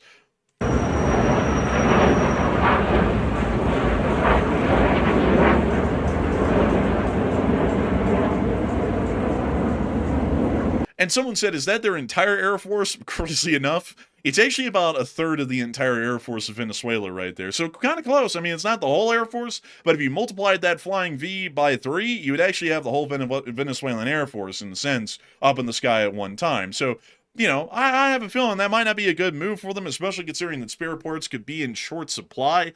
And they're wearing down their aircraft and having to have spare parts used up for what's basically air show demonstrations over their population, probably not the greatest idea. But moving on into Caracas, we did get some bigger developments here. First off, yesterday we did hear that according to Fox News, the U.S. is reportedly beginning covert operations in Venezuela to destabilize Maduro. I don't know why in the world Fox is saying that like that's new, because the president announced that about 3 weeks or a month ago. So that's not entirely new, but we're covering it again just because Fox reported it. Yes, that is happening, but from what we've known, that's been going on for at least 3 to 4 weeks, because the president of the United States himself said that U.S. special operations are conducting operations within Venezuela quite some time ago. Meanwhile, the Department of State has now officially designated the Cartel de los Soles as a terrorist organization in Venezuela. Interestingly enough, that had not officially been done. We had just been calling them a terrorist organization the whole time. But now, as of the recency of today, or really yesterday, we finally declared them a terrorist organization. Then, we also heard that Venezuela is now threatening airlines that have withdrawn air service from Venezuela, that if they do not start up flights within the next 48 hours, they are going to be canceling their landing rights to all airports within Venezuela, pretty much barring them from the Venezuelan market in the future. I don't really know, folks, if they, really understand this, but not a lot of people can afford to fly out of Venezuela, and not really a lot of people are wanting to fly into Venezuela. You know, it's not really like a number one top destination for most people. And we also heard that the president of the United States is apparently going to be talking with Nicolas Maduro, stating that no one knows what the president intends to say, but apparently all options are still on the table. I don't really know why we're waiting for the phone call deal. It appears that we're pretty clearly going to strike them, so I don't know why we're trying to talk to them a little bit farther. We also saw yesterday that there was another flight of B-52H Stratofortresses, Pappy 11 and Pappy 12, that flew into the area of the Gulf. But interesting enough, Pappy 12, if I'm not mistaken, turned around and flew back into the United States, while Pappy 11 continued on and pressed forward into the Caribbean and conducted basically a bombing drill off of the coast of Venezuela. Also, you'll know that strikes are coming very, very soon if you see that Pappy turns into Grand Pappy, and then there's multiple of them. You'll know that strikes are imminent on Venezuela at that point. Man, no, I mean, honestly, man, you probably will. And also on top of that, we additionally heard that 2 Stratotankers took off simultaneously from Tampa, most likely to conduct in-air refueling of the B-52s once they were starting to fly away from Venezuela. Of course, only one of these was needed in the end. The second B-52 turned around before it even made it to Venezuela, but it is showing us that that was something of a bigger air operation. And in shocking news, folks, in shocking developments, we have heard, in case y'all haven't heard about this yet, calm down, everyone. A country out there is on top of this, and we're going to report the breaking news today that nobody's heard yet. A lot of people have been looking at this whole thing with Venezuela. Some people have been saying that the U.S. is preparing for a diplomatic visit. Others are saying that they're preparing for a picnic. Some people have said that Venezuela has even gifted the United States an empanada or a cupcake. And a lot of people have been saying that all about this is a good jolly time, and the United States and Venezuela are giant friends. But there is a country out there that is a lot more astute and observant than the rest of us. One that is coming to a conclusion that is quite grim. The communist state of Cuba has now weighed in on the situation and is stating that the U.S. is seeking a violent overthrow of the Venezuelan government. Oh, damn. Oh, damn. Breaking news. Breaking news! Cuba said the U.S. is going to overthrow Maduro. Can you believe it? Yeah, Cuba just woke up. They just rolled out of bed today. Cuba said, damn, have you seen what's happening near Venezuela, bro? Look at that. It's like, where have they been? Man, you know, they finally sent down a pontoon boat and a guy with a binoculars to go down there and go, oh my God, it's going down. And then they just found out about it today. Man, I tell you what, Cuba will never be accused of having top-notch intelligence services. I mean, this is a joke right here. I mean, you could have a lame brain intelligence service, and you would have known about this at least a couple of days before it started. But they don't even know about it after it literally started. That's insane, honestly. You know what? Here, I'm going to let them have it. There you go. Good job, Cuba. You know, folks, there's actually been a lot of questionability going on around right now about why in the world did Cuba just find out about this today? And there's been a couple of running rumors, really 2 big ones that have been going on today. 1, Cuba finally just discovered the internet, and 2, Cuba just got Internet Explorer. It's one or the other. We're not really sure which one it is. But Matthew, what are people saying about this? And what are you thinking about it as well? So it looks like 54% said Cuba apparently just got their internet back, while 22% said it seems like maybe they finally woke up and rolled out of bed, and 16% said no, Cuba really got that 180 IQ, bro. They're really they're on top of it. They're a Giga Chad Maxer, and they just found out and they were telling the whole world about it. So I mean, obviously the poll's a joke. Obviously, I don't know what the hell Cuba is thinking today. Cuba literally woke up and they made a huge deal about it too. They acted like it was a whole big production. They were like, "Can you believe it, guys? There's something going on in Venezuela." While we've literally been covering this for over a month at this point. This has been going on for a long time. Yeah, it's been going on for a long time. 20% of the U.S. naval assets are outside of Venezuela right now. It's one of the biggest deployments we've seen in modern history, and Cuba's acting like they just heard about it a month later. So that tells you a lot about Cuba. That their government is obviously not very competent, and they've made an ass out of themselves today. But Enforcer, what say you? Man, the Cubans have been looking out at the sea for months, watching wave upon wave of U.S. warships sailing down towards the Eastern Caribbean, and the Cuban government's been going, oh, that's kind of interesting. Must be some kind of a sailing competition going on. Anyways, they're just going back to bed or something. I don't know. But outside of that, I'm guessing they just got the internet. I don't know. They are way behind the times, folks. This has been going on for endless months now. This has been going on forever. For them to finally just bring this up and make it a big deal. I mean, the Do you U.S. think they just got the itself. news? Do you think they're getting their intel through the newspaper still? Like, I don't know how backwards. Obviously, Cuba's very poverty-ridden. That's very clear. But I wonder if they're still getting it by like the newspaper or something. Because I mean, I don't even think the newspaper would be a month slow. Like, not even they would. You know what? You know how they got it, man? Some guy is sitting out there right now with a megaphone at Key West, and he aimed it at Cuba, and he went, "Hey, we're going to invade Venezuela in like 2 weeks." And then in Havana, someone said, "Did you hear that?" And then they're like, "Oh my God," and then they started getting freaked out. That's got to be it. I don't know why in the world they're so late to the whole deal with this, but it's even crazier. They made it into a big thing. Somebody said, I wonder if one of those narco boats was carrying like somebody's stash to like Cuba or something. They were expecting their order to arrive, and they just realized it was a month late. And then they realized, hey, wait a minute, where's my order? Like from that narco boat. And then they looked out in the ocean and saw it blow up and like on fire out there in the ocean. They're like, oh shit, something's going on, man. My stash has got blown up. Dude, someone with a pager in the cartel just dialed up Fidel and was like, "Yo, it's popping off down here."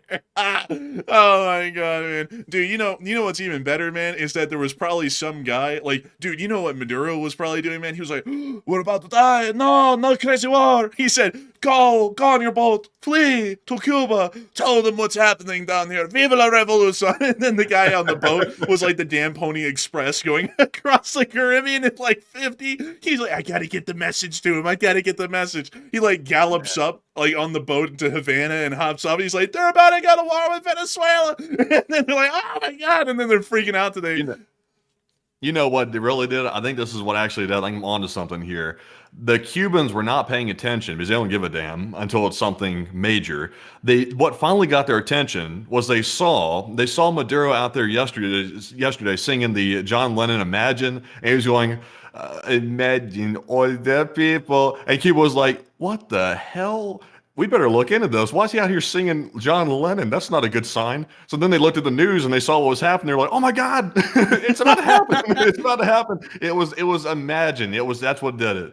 Dude, like way back in the day, man, when like the Cold War was new, Cuba sat there and said, "Remember, Venezuela, if you're ever in trouble, just sing the new song by John Lennon, Imagine, and we'll know that you're in trouble." And then Maduro was like the last guy to get that message from the last leader. He was like, "If we're ever in trouble, just sing Imagine in front of a crowd and it'll let Cuba know we're in trouble." So then he went out there, "Imagine all the people." And then they're like, "Oh no, it's the torch, the It's like a beacon's bat been lit." signal. It's like the freaking bat signal for dictators, man. If you hear a dictator ever start singing John Lennon, something bad's about to happen. If you ever hear that start to happen, that's usually a sign of really terrible, unfortunate events that are about to take place whenever a dictator starts dancing. Also, dancing, that's another sign. There's a couple of cues. You know, like before a bear attacks, they say it'll do like 3 things. Well, here's the 3 things a dictator will do before they get ousted. They'll start singing John Lennon, number 1. Be very concerned if you hear that. Number 2, they'll start hitting the shimmy in the streets like Maduro's doing. That's a bad sign too. Number 3, they'll start begging for peace, even though they're dictators. They hate peace. They'll be saying, "Come on, peace forever, no war, peace forever." That's the 3rd sign. That bear's about to attack. The dictator's going out. Like if that stuff happens, we got all 3 right here, the trifecta. Man, honestly, man, meanwhile in Cuba, man, they're like, "The beacon is lit. Caracas calls for aid." Like, it's like, oh my God. Man, it's like, also, why in the world would Cuba care? It's like they can hardly even manage the island anymore that they're on. Why would they care? Like, it's not like they can do anything. Yeah, I don't even understand why. It's like, yeah, it's just like Cuba just decided like to add their 2 bits in, I guess, to feel like they were part of the party today. Dude, next thing you know, man, the Cuban officials are going to get so worried about what's going on. Next thing you know, they're going to be on the stage hitting the gritty. It's going to happen for sure. Yeah, they're going to be like, "There, we're next." And then the United States is going to be hitting the floss when they're flossing them. Oh my God, that whole Cuban thing, honestly, folks, that was the icing on the cake today, is that they just found out that this was all going on. It's like having a country that's living in the veritable Stone Age just off of the coast because they don't know anything that's going on outside their country at all most of the time. Like, and really crazily enough, folks, I'm not even kidding. Technologically, they pretty much are still in like the 19th century nearly, except for the 1950s cars they're still keeping running. Everything else may as well be from the 19th century at this point. So it really is. It's like legitimately having a country in like the last like 2 centuries ago still here and hanging out, and they just found out that this is all going on. Like they had to, like because the way they made out this whole thing today, like Matthew's saying, into a big deal, which they did. I mean, they had to just figure this out today. But anyways, moving on from that. Also, before we move on from this, by the way, Enforcer, you did not show that video that I was talking about. I put in our likes tab. Show the people that video because they got to see it. They can't miss out on this one. I made a whole deal about it in the short war video today. They got to see this thing. We're jumping out of the whole queue here. Like we've already moved on from a Russian news, but this is such a interesting video here. Y'all got to see it. The Russian air defense was fighting for its life. I showed it in the short war video today, and it's insane. And it was in Krasnodar Krai. We got to let the people see it. Man, we're gonna let the people see it. So this happened in Krasnodar Krai, which is right here in this oblast, just to let y'all know. And here is the footage of the air defense in Krasnodar Krai. So, without further ado, here is the footage. This is fresh, by the way. This is brand new. Holy smokes! You couldn't miss her going down. Oh my God! It's an air defense missile. In the middle of all this. This is over Krasnodar Krai, a very populated area, by the way. Yeah, I have a feeling that a lot of those are going into apartment buildings with how low they're firing. I mean, look at some of those.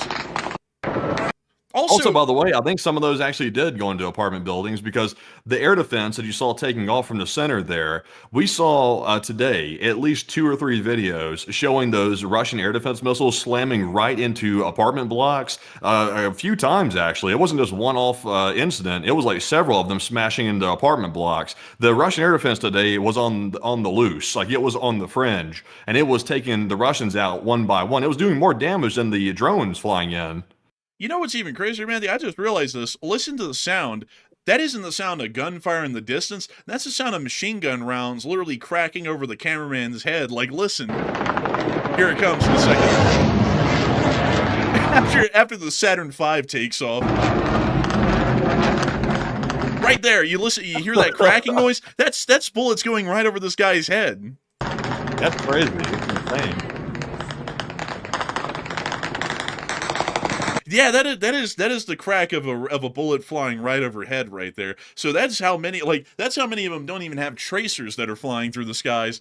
Dozens of them over just this guy's head. So that's happening everywhere in Krasnodar when this was happening. Man, you know, I'm not gonna lie, man, this was insane. Also, I've never seen an S-300 centrally located in a city before. Like, whoever the battery commander was for that one, dude, he did not want to miss out on buying a bottle of vodka from the liquor store. He put that S-300 battery right next to it, and when they're like, they're attacking us, he said, oh my God, he ran down from the liquor store and said, open fire! They fired off an S-300 in the middle of the city. That was crazy. I mean, the missile, all that, they fire off like an ICBM almost, like out the middle of Krasnodar Krai. That's insane. Also, by the way, a lot of people are asking, what is the blue light shining out of the center of Krasnodar? That is what's known as a Blyat signal. When things go to shit really, really bad, they turn on the Blyat signal as a way to try to summon Blyat Man because they're so desperate for help. But seriously though, that's a spotlight with a filter on it. They have a filter lens on the spotlight which turns it blue. I'm not sure really why they do that. I think it maybe is for the visual, like it's easier on the eyes, I guess, or something. But they're trying to search for the drones. But I mean, you don't need the spotlight. They're firing literally at every vector possible around the entire area, so they don't even need it. Bro, I swear that guy fired out of a park like this. He was like, open fire! That's a bullshit. Bro, every single squirrel in that park got vaporized when that thing launched. Like every single tree, every single squirrel, the playground, and it just got incinerated from the backblast of that thing. Bro, you know, there was a whole bunch of people sitting in apartment buildings around that park, and when that thing took off, like, all their windows blasted in like it was a nuclear explosion outside. Honestly. Oh my God. Just insane. Also, by the way, you want to see, like, I don't think we've shown shown this either. Let's show the people the Russian air defense failures. Let's put this under the likes tab, by the way. The Russian air defense you see being fired off in the middle right there went haywire, really, really bad, and it hit civilian buildings. We have a video of it right here, and I have one more too that I just hearted on the likes tab. Let's take a gander. О, полетело. Я Сейчас ебу. бабах. Don't care. Ну, Yeah, давай. Въеби. Oh, look at that. It's getting kind of close. Oh, oh my God. Нихуя себе. That was one of Ебать them. There's a worse one though. To go check the likes tab a second time. There's a worse one than that. That was mild compared to this next one. Man, let's check this out. I mean, let's see what we got. So there goes the S-300. And it's climbing, and now it's dropping. Oh my God. Oh my God. Hold up, folks. You got to watch that again. That actually made me jump. So wait a minute. It turned towards the cameraman. Oh my That God. is insane. That is insane right there. You could literally pause that right there, right as that thing was about to hit, and say, this was the moment he knew he effed up. Because honestly, this is tough. But the cameraman never dies, though. Like, this thing looked like it was coming straight for the cameraman, but somehow it hit the building in front of him. I don't even know how, but it did. Sir, he's like, look, a shooting star. Make a wish. Hey, wait a minute, man. I don't think that thing's shooting up. Man, that's like, man. Oh my God. Yeah, I gotta be honest with y'all, folks. I think there's some guidance errors in the ballistic computers on those missiles. Just small ones, not too big. Like, I'm sure they could fix those easily, but 2 failures in one night?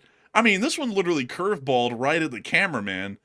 Like, I look at that. That's something that you would see, like, the New York Giants do at a game in York. I mean, that's something else. The curve on that thing. And these people probably believe that was a Ukrainian weapon that hit them. They probably think that. I'm sure the Russians are probably spreading that lie around because they don't want to admit their air defense. Their air defense did as much damage as the Ukrainian drones that struck today, by the way. They had that many malfunctions today. And these are pretty large missiles, these air defense missiles are. These are not small. So these things are slamming right into commie blocks, and they're just wiping out the building. Like, most of the damage you saw in Krasnodar was from the Russian air defense, which is crazy. And the people probably think it was Ukraine, but it wasn't. It was literally Putin's forces that struck them. It's absolutely insane. I mean, watching that thing come in like that and slam into a building right in front of the cameraman, that's mental. And it happened twice in one day. That's not a good success rate right there, to say the least. But moving on from that, folks, it's time for us to move on out of the Americas. One piece of news additionally, the governor of the state of Oregon has declared a state of emergency after a fuel pipeline feeding gas into the state of Oregon has suffered a critical failure. So that is an ongoing crisis within the United States currently. Hopefully that'll be addressed here soon. Moving on out of the United States in general, we also have a little bit of news coming out of Central America and China before we get on into Europe. And also, folks, we are running overtime, so I'm going to have to ramp up the speed on the East Asian news. The Chinese have basically just said over the past 2 days that they need Taiwan back in one way or another. They're going to invade them, or they can peacefully give it back. And also, due to the rising tensions with Japan, they're now cutting their flights internationally from China to Japan. Meanwhile, the Pakistanis are now striking Afghanistan again with airstrikes at the moment. Didn't see that one coming. Just sarcastically saying that, by the way. That was obvious that was going to happen. And also, the entire city of Tehran had to shut down due to insanely bad air quality. The AQI surpassed values of over 200, which is insane. And that's actually a picture of the Tehran city skyline that day. That's all smog, by the way. That's not fog. That's pollutants. It was so bad they practically shut down the entire city and told everyone to shelter in place, because if you walked outside and you inhaled any of this delicious smog, you're probably going to get some pretty bad health problems, and there's also a chance that you could die in the smog from inhaling it. So not only are they running out of water, they're running out of air. So basically, Tehran's turning into an apocalyptic hellhole. Moving on out of Tehran, and on up into Europe, we've also been able to get some developments and news out of here. For one, the British have recovered a sonar buoy off the coast in the North Sea. This is a British diver, by the way, who recovered the RGB-1. This is a sonar buoy that is dropped by the Russians to be able to try and detect submarines. This was apparently dropped incredibly close to British territorial waters, and it's believed that the Russians are attempting to try and find submarines while they're underway within the NATO alliance. Meanwhile, the British also clarified, through the guy who looks like a Wallace and Gromit character, that there will be no European peace plan. Ukrainian allies will work with the existing U.S. plan, according to the British Prime Minister. This guy also said, Gromit! But anyways, moving on from that. Moving on. You know, folks, now I can't go to Britain. They'll probably arrest me for that joke. But anyways, moving on from You'll have that. to go to the local prison for that. We're not going to tolerate any hateful statements said on the interwebs. You're going to get sent behind the bars. Grommets, did that guy just say hate speech? Put him in prison. Here, take some cheese, you right? Here, have a cheese, have some blocks of cheese, yeah? I'm not gonna lie, folks. Why in the world does this guy kind of look like a high school like civic studies teacher? You know, like really, like I gotta say, guy really Have looks you like. seen him as a teenager, by the way? He looks like his face never changed from being a teenager. He just literally morphed into like a man's body and still has the same face he had as a teenager. Like no changes at all. It's really like a genetic phenomena. Man, bro, Blood's from Whoville. He's not from Britain. Like he's he's wandering around, dude. He's trying to figure out why the Grinch stole Christmas. But anyways, moving on from that, and on into Poland. We also heard that Poland conducted their first successful test of a suborbital rocket today. Take a look at this. 5, 4, 3, 2, 1, ognia.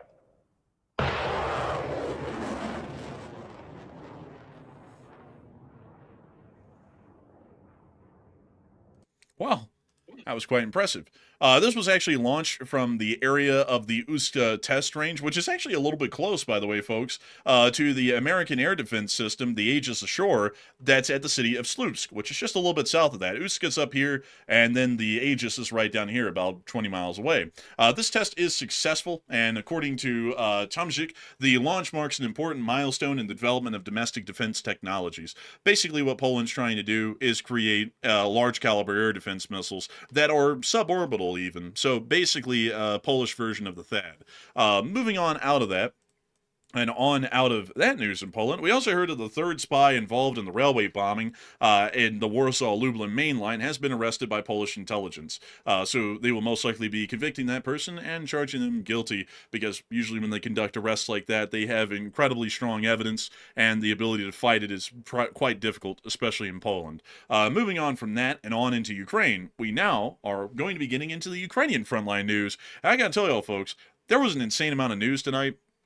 Not even including the Krasnodar Cry clips, which I just didn't include today, and then we also covered those as well. We had like 50-something bulletins on this map. It was a crazy day of news. But moving on into our news from the front, we were able to see that inside of Ukraine, according to Ukrainian officials yesterday, they were once again given an ultimatum by the United States that they either accept the demands that the U.S. is giving them, or the U.S. is going to cut all aid and support to them in the future. Meanwhile, in our location unknowns, we also got the Russian casualty report for the past 24 hours, and holy smokes! Oh my God.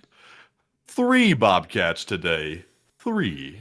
That's 3 for me, they say. Look at that. 4,006 Bobcats today. I like to see that. It's a really good day here on Tuesday, close to Thanksgiving, and they're already giving thanks right now. I must say thank you so much. But tell us more. And Miss Disa, keeper of the records, has stated that 448 drones shot down is the 14th highest daily loss. 3 Bobcat skid steers is a nice, along with other increased equipment losses. And today was actually quite a good day, folks. According to the last 24 hours, we were able to see that 1,120 Russian soldiers were wounded and killed, along with 4 APCs, 112 supply trucks, 2 main battle tanks, which is actually quite big these days, 18 artillery pieces, 448 drones, 2 anti-aircraft warfare systems, and 3 Bobcat skid steers. All in all, today was actually a very good day in the casualty report, and it really did reflect that across the front. We got to see some Ukrainian soldiers that were defending themselves against some drones in the 225th Regiment as they were trying to make their way towards the front. And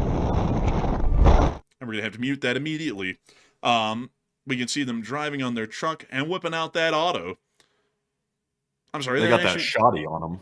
Oh, a little bit of a jam pump there. I thought it was a semi-auto. It's apparently a pump action that they're using to shoot down drones. That's kind of gangster. That is kind of gangster, honestly. I don't know if it's effective, but it is pretty cool.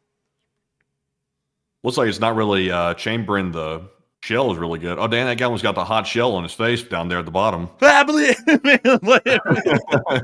It was had a little incident there with the hot one. This isn't the hot ones with Sean Evans, by the way. This is a totally different deal here. And now we can see that the drone's on fire, and they're now on the move again. And it was sitting right on top of that destroyed car. They had a keen eye for that, really. You know, I really sounded like an 18th century American right there. They had a keen eye for that. Like, next thing I'm going to tell you is go get a barrel of pickles down at the harbor, like in a minute. Oh, man. Well, you see them firing on another drone again. It doesn't really look like the pump is the most effective thing. Hopefully they can get a semi. The semis seem to be more effective generally. We see them still continuing to shoot at it. And now having to reload the shotgun.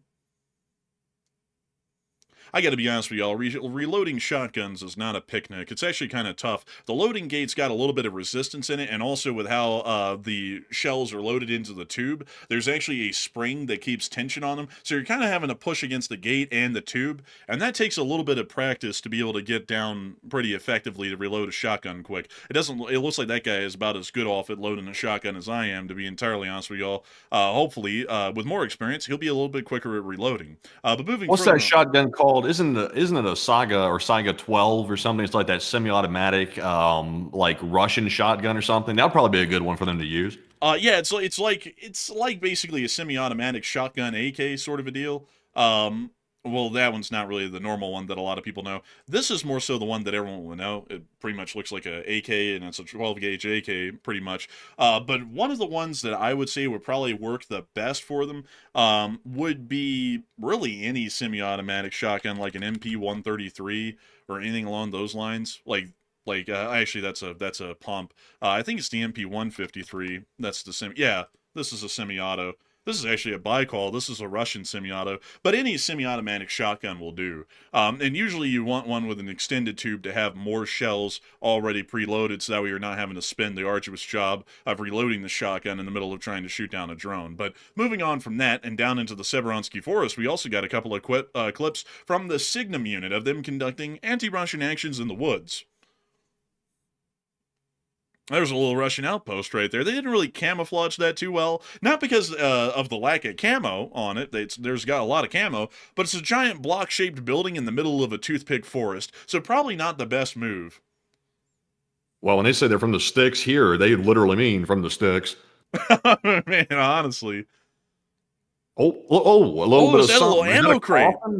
Or an ammo crate or a coffin, one or the other. Is Dracula's lair out here in the middle of the sticks.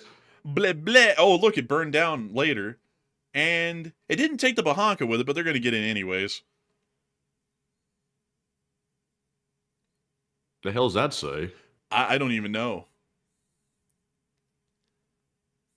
Damn, this is rough. Look at this thing. They have like burned the leaves and the bark off the trees off of everything. Also note, 2 destroyed Russian main battle tanks in the same spot right there.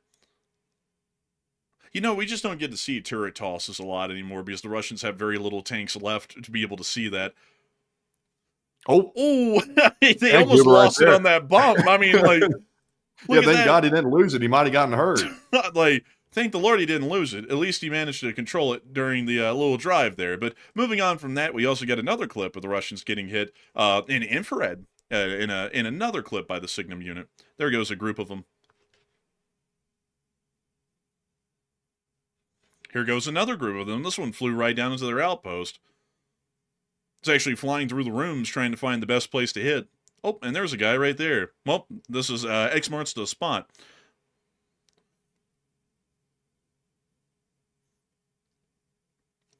I gotta say, folks, they're putting in the work.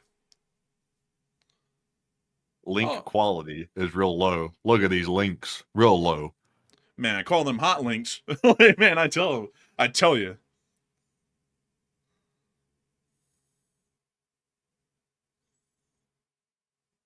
Oh. They're roasting down there.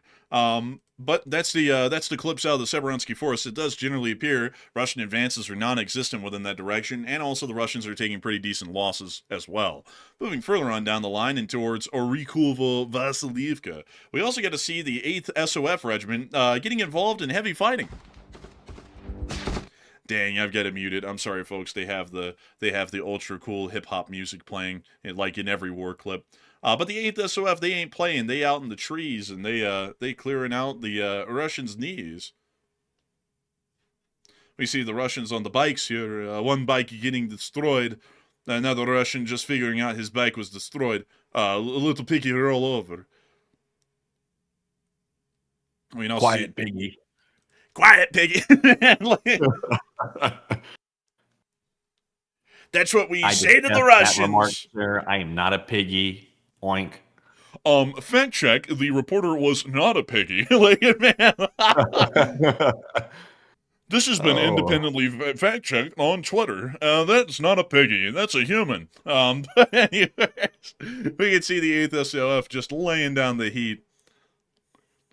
This guy must have grown up in the streets of Kryvyi the way he hold that AK sideways. He holds the AK sideways like a real one that grew up in the streets with me. We used to call ourselves the Kryvyi Street Sweepers, and we weren't working in sanitation. That's a man. Oh, man. Keeping the streets clean. He said, we want no riffraff on the streets. We want our streets nice and calm. We want our streets nice and pure. Oh. Back in the day, they used to tell me, Zelensky, you're only a clown, a comedian. You'll never make it in these streets. But they didn't know that my jokes landed harder than my gat. Like a man, like it to me. Oh, man. They didn't know I had the special trick up my sleeve. Actually, the piano. They thought they could outrun my jokes, but they couldn't outrun my 9mm. I'll be honest with you. But we can see them here going over some equipment on the ground. It was blurred out because of the sensitivity of the equipment, of course. And we can also see them wandering around and passing by some more equipment and some additional equipment as well. I like seeing equipment. I got to tell you, those backpacks, they're scary stuff. But moving on out of that area of the front and further on down towards Pokrovsk, we also get to see that in the midst of the battle, a Ukrainian citizen was getting his steps in. That's right, folks. That is a Ukrainian citizen in the middle of a war-torn city that is currently a battlefield, and he decided to get out of his house today and hop on the treadmill for some exercise. Gotta give him credit. I mean, he's going to get his steps in even if there's a war going on around him, but probably not the safest thing to do. That's 4 reps of save my life, run away quick. Man, that guy sat there and said, listen, man, they might be having a war going on, but I got to lose some weight. It's like, man, I respect them, honestly. Also, we got to see some Russian forces were captured today in the city by the 38th Marine Brigade of the Ukrainian Armed Forces. We're going to be muting the music. Honestly, like in all seriousness, that guy's probably trying to get his cardio in just in case a drone comes his way or something like that. He can like outrun it or at least have a chance to get the hell away from it. Honestly, you can't be out of shape in a war zone with drones flying around. Like, you got to be in some good shape. I mean, like almost like Usain Bolt. Man, I don't even think, I actually saw the other day, I don't even think Usain Bolt's the fastest guy in the world anymore. Apparently it's someone else. Here from America, actually. Huh, I'm not even really sure who it is, but yeah, I mean, man, honestly, man, I feel like we're getting out of generation because I've been saying Usain Bolt up until like yesterday, and then I was like, damn, we're turning into like those old people who used to talk about Grease Lightning, who used to be like the fastest guy in the world, and then it was Usain Bolt. There was a lot of other guys in between Grease Lightning and Usain Bolt, and now it's someone else different. I don't know their name, but apparently he's now the fastest guy in the world, and he's faster than Usain Bolt. Which is nuts, really, because I always remember Usain Bolt being the fastest guy. Yeah, it's Noah Lyles. That's the name. Thanks, Noah, please. It's Noah Lyles. He's now the fastest guy in the world. You ought to like get a name change and turn to like Noah Speedster or something like that, because you got to have a name that really sounds like you're really fast or something like that to really have it like stick. Kind of like Usain Bolt or Grease Lightning. Like, you're not going to forget that, but you might forget Noah Lyles. That might be like not something super memorable. Man, honestly, man, Usain Bolt was the name of speed. I mean, it sounds fast. But also, we got to see from the 68th Jaegers today that they were also taking some actions against Russians hiding in the houses. In Vietnam, it used to be the trees are speaking Vietnamese. Here in this war, it's the houses are speaking Russian, and we're going to level them. Called the demolition crew, the way the Ukrainians get in there and take a building on down. Ugh. It's quite a hit. Lyles per hour. That's a good one. Someone said that one in the chat. It's solid right there. I'm not sure you'd make that work legally. Like, you'd have to change your last name to your first name, change your middle name to per, and your last name to hour. So, Oh man, I was in the middle of research on that one. I would have given you. I had to fill it. Man, I would have given you a laugh, man. I was in the middle of research right there. So apparently, folks, I'm looking at this. Apparently, Usain Bolt is still the fastest guy in the world. Although they say, I think it's because Usain Bolt retired, I believe. So currently, Noah Lyles is the fastest guy in the world who's actually competing. But apparently, Usain Bolt still holds the record for the fastest 100 meter sprint. So, dude, he did 100 meters in 9.5 seconds. Man, dude, I'm not gonna lie, man. I couldn't do 100 meters in maybe a minute. like I would take me a good minute to do 100 meters. But anyways, I said, damn. I mean, damn. But anyway, so that it is time for us to move on to the next one. So apparently, we're not wrong. Usain Bolt is still the fastest man in the world. Well, actually, Matthew isn't wrong. I was told, folks, on a video the other day, and I don't mean to say it, Matthew, but it was the biggest channel on YouTube, and they had Noah Lyles on, and they were like, he's the fastest guy in the world. And I was like, well, I'm sure they said that, and they did their research on it. Apparently not, because Usain Bolt's still the fastest guy in the world, and it's not that guy. But anyways, moving on from that and into Dnipro, we also got to see them knocking out a drone with a missile. Take a look. That's a Russian Shahed right there. Oh my God, man, damn. They got that thing. Damn. Dang. Well, that's the end of that clip right there. And moving on from that, and now of our front lines, it's time for us to move on up to Kyiv to cover the speech from the president of Ukraine, President Volodymyr Zelensky, here on day 1371 of the war. If he loads, how's your family doing, everyone? Is it doing well? The Ukrainian president's website is getting a little shy these days. It's getting a little skittish. Whenever you click on it, it's not really wanting to load. Well, know what, everyone? I will give you a preview. Oh, hey, there it is. It is time for the speech, blade. Ukrainki. But with that, folks, it is time for us to get on into the speech. The speech from the president of Ukraine, President Volodymyr Zelensky. And so, without further ado, here's the speech. Speech! Бажаю здоров'я. Важкий, довгий сьогоднішній день. Від ночі доповіді військових МВС, доповідь з регіонів по нашій протидії російському удару та по нашому відновленню. Масований був удар, особливо цинічно, що Росія завдає таких ударів, коли тривають розмови щодо того, як закінчити війну. Америка дуже активна, і Європа дуже активна, також інші наші партнери. У всіх один порядок денний, і тільки у Москви незмінно війна проти України залишається першим пріоритетом для них. Удари, як сьогодні, це підтверджують. І тому для нас усіх надзвичайно важливо не забувати реальну ситуацію, не забувати, що відбувається тут і зараз, і протидіяти російським ударам. І, звісно, протидіяти 24/7. 24/7 українські представники працюють з Америкою і з тими, хто може допомогти, щоб були дійсно реальні, ефективні кроки для закінчення цієї війни. Так само 24/7. Робимо все, щоб у нашої армії, щоб у наших людей були можливості захисту. Сьогодні відбулася зустріч коаліції охочих. Дуже предметна розмова. Я хочу подякувати передусім Еммануелю Макрону, Кіру Стармеру, Фрідріху Мерцу за співорганізацію. І від Америки був Марко Рубіо. Було майже 40 учасників. Європа, Сполучені Штати, була Канада, Японія, Австралія, Нова Зеландія. Надзвичайно важливий меседж, який об'єднує всіх нас. Маємо дуже предметно координувати нашу дипломатію, враховувати інтереси партнерів, якщо їх стосується той чи інший крок. І пам'ятаємо зараз, не можна релаксувати, розслаблятись не можна, втрачати єдність не можна. Зараз треба захищатись від російських ударів, від російських штурмів. Треба гарантувати Україні стійкість. Це конкретні абсолютно завдання. Протиповітряна оборона потрібна. Оборонні пакети нам потрібні.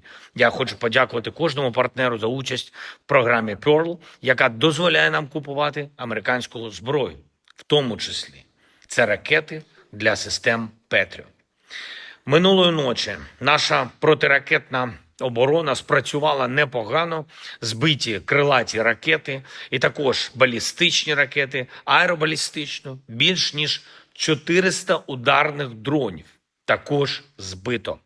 Щоб ми могли це робити, потрібен відповідний ресурс. І разом з нашими партнерами ми забезпечуємо таку можливість для нашої держави, для України.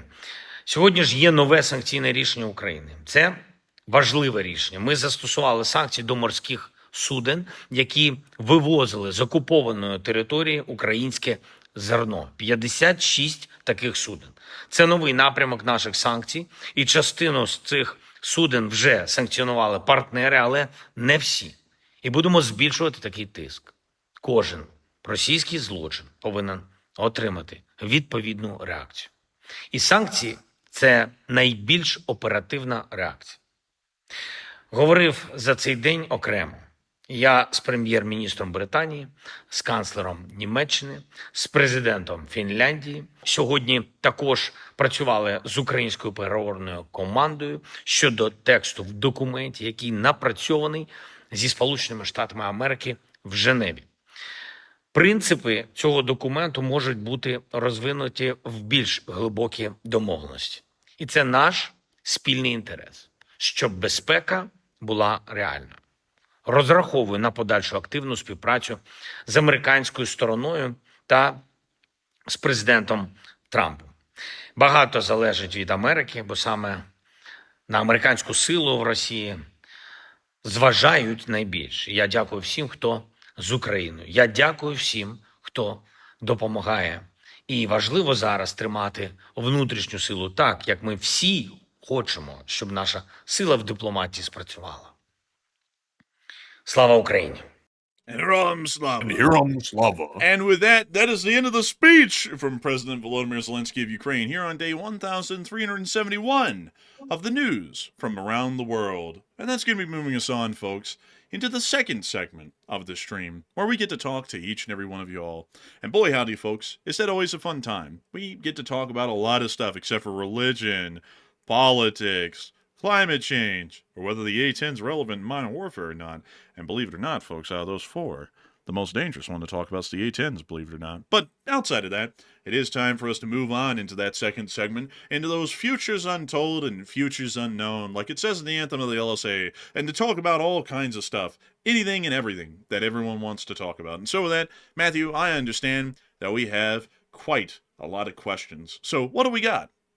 All right, so it is time. It is time for the final question segment of the night. Some say, sir, some say it's the best segment of the night. They said, give us the questions. They said, old-fashioned term, question. It's something they used to do back in the day. They used to question. They used to question people. They said, sir, stop asking me questions. Quiet, piggy. But anyways, moving into our first super chat here, this one goes to ARP Bob. And ARP Bob puts in a massive $200 support, the largest support of the night. And a huge shout to ARP Bob for that massive support. And we do sincerely appreciate that support. And once again, it does help keep the channel running, and we do appreciate that. And ARP Bob said, this is to fund the purchase of thermal underwear and jeans. And thanks for all the great coverage and comments. And thank you so much for the unbelievably massive support, ARP Bob. So that way we can get ourselves some of them thermal underwears and jeans. We need both of those in large amounts. Because coming from Alabama, one thing that's short in the wardrobe is warm weather clothes.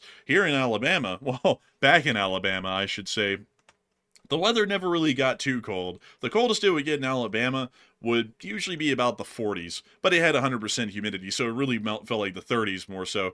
But sometimes, very rarely in Alabama, would it get down to the single digits. Usually one day out of the year, it gets down to the single digits in a place like Birmingham. Down in Montgomery, it rarely ever does. So that's something that we're not really used to at all. Because, you know, one day of really cold temperatures, you can just stay inside. But here, it gets cold enough, I think, throughout most of the winter, that is going to be a requirement to get warm winter gear. And also, on top of that, a snow shovel. Which, Matthew, by the way, you need to put that on a reminder for yourself, because I need to do that as well, as get a snow shovel. Because I haven't got one yet, and I just started thinking about that, and I was like, dang. I was like, if it starts to snow, I'm kind of screwed, basically. So I kind of need to work on that. So we will have to get that as well. But a huge thanks to you so much once again for support, ARP Bob. And I got to say, a huge thanks to you so much for enjoying our coverage as well and giving massive support so we can keep this thing running. Because if it wasn't for folks like you who went out of their way to support this channel, whether it be $1 or hundreds of dollars, we wouldn't be able to keep this channel running. Our channel pretty much runs entirely off of viewer support. And it's folks like you who go out of your way to support this channel that not only make it possible for us to stay on air, but you make it possible for millions of people a month to be able to listen to the Enforcer Show because we have the ability to finance ourselves to be able to keep the thing on air and work on this full time. So humongous thanks to you so much once again. I hope that does address that incredibly well. And with that, we are going to be moving on to the next one, but not before giving one last giant thanks to you for the unbelievably massive support. And so with that, we're on to the next one. Why do you have to have a snow shovel? Like, can't you just open the garage and like bust through the snow? Like, if it was outside the garage or something, can't you just like bust through it and just like, get out of it? I don't know. I think it's like a city ordinance sort of a thing that you have to shovel it out of the way. I thought that was like not a thing. I thought they like salted the roads or something. Like, don't they put salt on the roads? Well, yeah, but not on your driveway. I thought they like maybe threw a little up there or something. Do you have to shovel the snow off your driveway? Let's find out.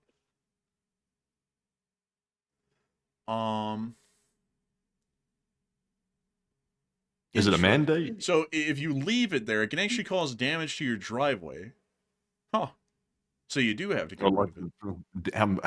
How can it damage the driveway? I don't know. Snow? Like, No damage the driveway. How the hell does that work? It's just water frozen. I don't What's in the water? I don't know. I mean, like, man, I don't know. Like, this is news to me, but apparently it can damage a driveway. So yeah, I guess we'll have to shovel the stuff out of the way. Oh, buddy. And some people are like, oh, y'all are gonna love shoveling snow. Folks, when that starts coming around, I'm getting on the show and I'm talking in like the Alabama like warehouse voice. I mean, like, you shut your damn mouth. I've been shoveling snow for 14 hours and I love it. Or something like that. I'm gonna start doing that because a lot of people make that sound like that's tough work. And I think it probably is. Because, snow isn't exactly lightweight, especially when it starts to get in larger amounts. It starts to get pretty heavy. And also, some people are saying it gets deep. How deep does the snow get here? How deep does the snow get in SLC? Oh my God! 50 inches of snow. Oh, Man, I mean... What? I'm not gonna lie. That's can you just throw like some boiling water on it or something? Hell no! Like that's gonna. Also, I'm joking. Like, you can't do that. Also, by the way, like I know somebody's about to say it. They're about to say, don't throw boiling water in your car. I know that. Now I am aware of that. Like, you don't want to go throw boiling water on, like, for example, your windshield or something to defrost it. You'll probably crack your windshield doing that. So honestly, though, 50 inches. I mean, that's a lot. But that's over the whole season, by the way. So thank God. Okay. Oh, thank God. I was getting scared there. I had to read a little bit farther. I thought that was like 50 inches at the max. I was like, oh my God. I was like, that's like Buffalo, New York snow because they get a lot up there because of the Great Lakes and all. But apparently it's 50 inches of snow over the whole season. So I guess at the best, maybe it'll be like a foot or a foot and a half at some point at the thickest. But that's still a lot of snow, when you think about it. Yeah, I'm not really averse to the cold. Like, some people say that they're, scared of the cold. Some people say that they're nervous about the cold. Me personally, I'm fine with the cold. I embrace the cold. Like today, it was like 30 or something, and I walked 3 miles today. So I just embrace the cold. It's just something you get used to, honestly. But I wouldn't recommend wearing shorts in it. Oh yeah, he's talking about me. I wore shorts. I wore shorts in 32-degree weather the other day, and we went on a little trek up the Donut Falls Trail, and we made it about right here, which is not that far at all actually. And I gave up because my legs were going numb, and I was like, it's freezing cold out here. So we gave up and turned around. The weather forecast was saying that it was 40 degrees up there. But my car said it was 32 degrees, so freezing. So I was out there in the freezing temperatures, in shorts, for about, I think it was like an hour and a half or so. So I'm still fine. I mean, I'm strong as a bull. But I wouldn't do that again. That was absolutely stupid on my end. But anyways, with that, I hope we addressed that well. And someone said 30. Try negative 15. Yeah, I'll try that. I mean, that sounds kind of nice. But beyond that, another thing that I got to say, folks, is that, Matthew, I found out something about Salt Lake City. You know why they have, like, the finest snow on earth license plates that are, like, really common around here? Because it's because they got that powder. Man, they got that powder. Because it's dry around here, when it snows, the snow doesn't really pack up or anything like that. It's incredibly powdery. So Salt Lake City's snow, like it's in the mountains right next to Salt Lake City in the Wasatch Front, it's actually considered to be the highest quality snow in the world for skiing. Damn, well, don't let Hot Dog Man know that. He'll be coming out here trying to snort it or huff it or something. So, Man. read that on the down low. Don't tell him that. Next thing you know, he's going to be on his channel saying, buy me a ticket on a plane to Salt Lake. I got to go clear off the mountains. They call him a snowblower, but not in the normal way. Like, honestly, bro. Dude, he doesn't work for the city, but he'll blow some snow. I'll tell you that. But anyways, oh, man. But also I saw someone say, that would be Colombia. Yeah, Colombia's got great powder, but not in the snowy kind of way. Like, it's in the illegal kind of way. The way that gets the DEA raising their eyebrow at you. But still, really crazy stuff about the snow in Utah. I personally didn't know that. Hey, something that's even crazier, folks, is that for the area, they complain. Matthew, they complain. I've talked to enough Utahns at this point that they complain. They complain. Believe this, Matthew. Believe this. About potholes in the streets. They say the streets are not well kept. I've only noticed that in some places, not a whole bunch though. I haven't really noticed that too many places. I know, and a lot of people I've talked to, folks around here, they say that the potholes are bad. I'll show y'all what a street looks like here. We'll just pick a random one like Redwood Road and drop down on it. Let's see here. Let me drop it down. So this is the road right here, and a lot of people around here, they say the streets are filled with potholes, which I just don't see it because I haven't seen a lot of them around here. Now, we saw some in the landfill. Well, actually, there was 1 million of them in the landfill, but that's the landfill. It's not the city. And it was really blowing me away. I mean, I guess folks have really high standards around here, which I say that's a good thing to have instead of really low standards, because in Alabama, we had potholes everywhere, like all over the place. So whenever we saw a street like the ones in Salt Lake City, we'd be like, wow, this street's actually like well kept. And so, but in Alabama, like, these streets would be insanely high quality, but here apparently they're like considered subpar to most folks. That's honestly a crazy thing to me. So, that's an interesting thing. Like, the folks around here, they complain about potholes. But anyways, with that, let's see. David A. Ellis says that concrete roads have less potholes. The concrete ones, actually the asphalt ones, are the ones with the potholes all over. But I haven't seen a lot of asphalt roads up here in the Salt Lake area. Most of them are concrete. So, I guess that's kind of like a smaller problem. But one guy I was talking to, he lives up in Ogden, and he said that up there the potholes are worse. So, I haven't really wandered around Ogden much, so, maybe that's true up there. But I don't think it's true down here in the Salt Lake City area. It seems like a really well-paved streets. But anyways, with that, I hope that has addressed that well. And with that, we're on to the next one. All right, so our next super chat goes to Scoth Knife. I think, hopefully that's how it's said. And he put in a $100 donation, a massive, a Benjamin. And thank you very much, Scoth Knife, or Scothy Knife. I'm not sure how you say it. Let me know in the live chat, though, because that's an interesting name. I thought at first it was Sco the Knife, but I'm not sure. But thank you very much for that $100 support right there and helping to keep the channel running. Because like we say, like a broken record that's broken on repeat, it's that support right there that literally keeps us on the air. So we sincerely do appreciate that. But Enforcer, what say you? I gotta thank you so much, Scott the Knife, Sco the Knife, or Scote He Knife, for helping this channel to keep running. Because while you didn't throw in a comment, your support is absolutely massive and helps us to keep this thing on air, not only for yourself, but for everyone here. And so I gotta thank you massively. for that incredible support and helping us to keep this channel alive for another day. Because thanks to folks like you who go out of their way to support this channel, whether it be $1 or hundreds of dollars, we are able to say, long live the LSA, and the LSA will never die. So huge thanks to you so much once again. And we are on to the next one. And we also have a $50 support from none other than Howard Mendelson. And thank you very much, Howard, for that $50 support right there. Longtime channel legend, by the way. And we do appreciate that support. And he said that you also may need snow boots. Frozen water gets in cracks and freezes, expands the cracks. You get potholes. Interesting. Very, very interesting. And I got to thank you for the support, Howard Mendelson, and sharing that with us. And we will have to get snow boots and snowshoes and skis. And we'll have to get those little alpine hats. Let me see if I can go find one here. The alpine hat. Yeah, we'll have to get one of these right here. Man, he's wanting to be a Boy Scout. Man, nah, man, I want to get up there on that mountain at the top of it on Lone Peak. I want to get one of those giant alpine horns. Let me see if I can get one of those here. Yeah, one of these, the Alp horns, and go. Oh, that's the Ricola Man instrument there. yeah, dude, I want to do that. These things actually sound really cool, by the way. Like they're a really neat instrument. Really expensive though, but they're really cool. And oh my God, look at that one. Damn, that's like something you use to like let deaf people hear what you're saying.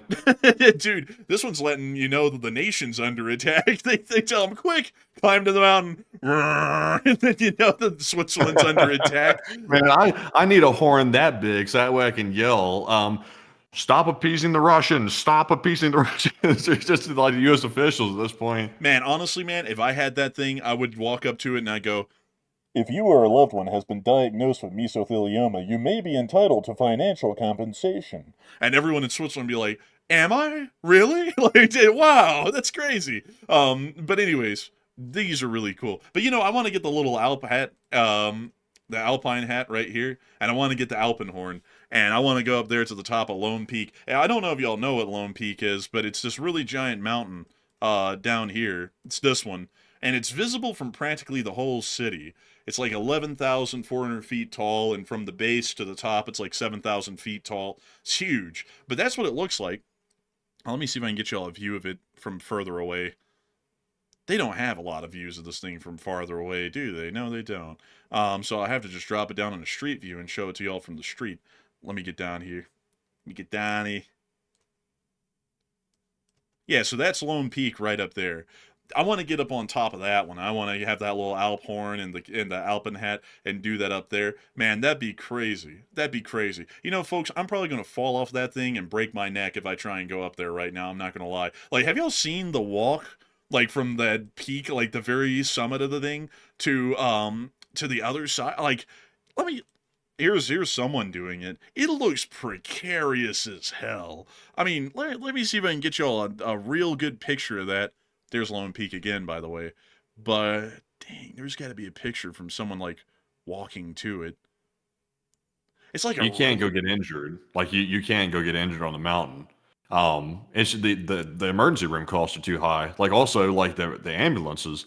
Like, oh, man, like, the ambulance is enough to give you a heart attack with the cost of that these days. Like, I think the ambulance might finish you off if it showed up. Dude, honestly, man, that's probably the most scary thing is the healthcare system. But that's the little climb you have to make to get to the summit over there. Like that just seems so precarious, you know, like with how narrow that is. But you know what's even crazier? Totally optional, by the way. Like, it's totally optional. Like, you don't have to do this. It's totally optional. It is completely optional, folks. I think what I do is I probably just climb up here high enough to give myself a heart attack before the ambulance gave me one, and then give up. But I probably just get around the peak and take some pictures and then wander off, because I'm not really one to go all the way up to the peak. But you know something that's crazy, Matthew, is that you would think that a mountain like that tall, would be kind of dangerous. And a lot of people would think that Everest and other mountains that are super tall, way taller than this, are dangerous. But did you know, Matthew, that the most dangerous mountain in America is actually Mount Washington up here? I think it's in New Hampshire. And let me show you this, because you're not going to believe this when you see it, man. It's actually in Maine. Or Massachusetts, correction, sorry. This is Mount Washington, and the highest recorded wind speeds on the planet were recorded on this little mountain here. Damn. Oh my God. Like, oh my God. You don't want to get injured on the mountain. Like, you do not want to get injured on the mountain. You're likely going to have to get an air evac. An air evac costs $12,000 and $97,000 per flight.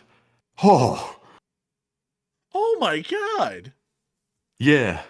Let's see. Many people end up responsible for a significant portion of the bill after insurance payments, which may also be limited. Well, damn. Like, don't call the air ambulance for me. Like, call an ambulance, but not for me. Like, honestly, don't call one for me, please. Let's see. I think I'll reject the ambulance if it showed up. I'd be like, hey, look, I'm good.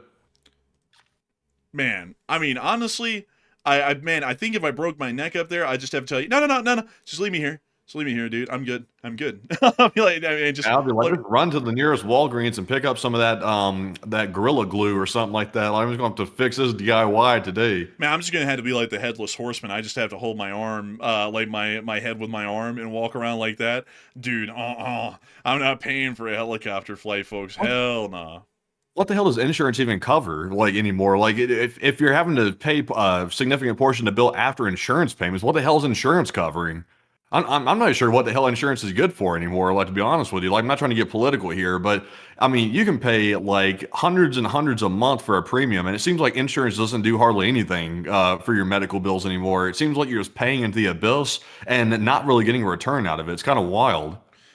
Man, I mean, it's kind of a little goofy though, man, that we have to like preface we're not being political because I was about to do that too. And I was like, why the hell do we have to say that? I mean, insurance is a ripoff these days. I mean, if that's political to folks, then they don't have any sense. I mean, it really truly is a complete ripoff at this point. Practically a scam. Like, you pay hundreds of dollars a month into this thing and you never get anything from it. And then on top of that, you still have to pay like a $400 copay to go anywhere and have anything done. So it's like, what was the point of this deal?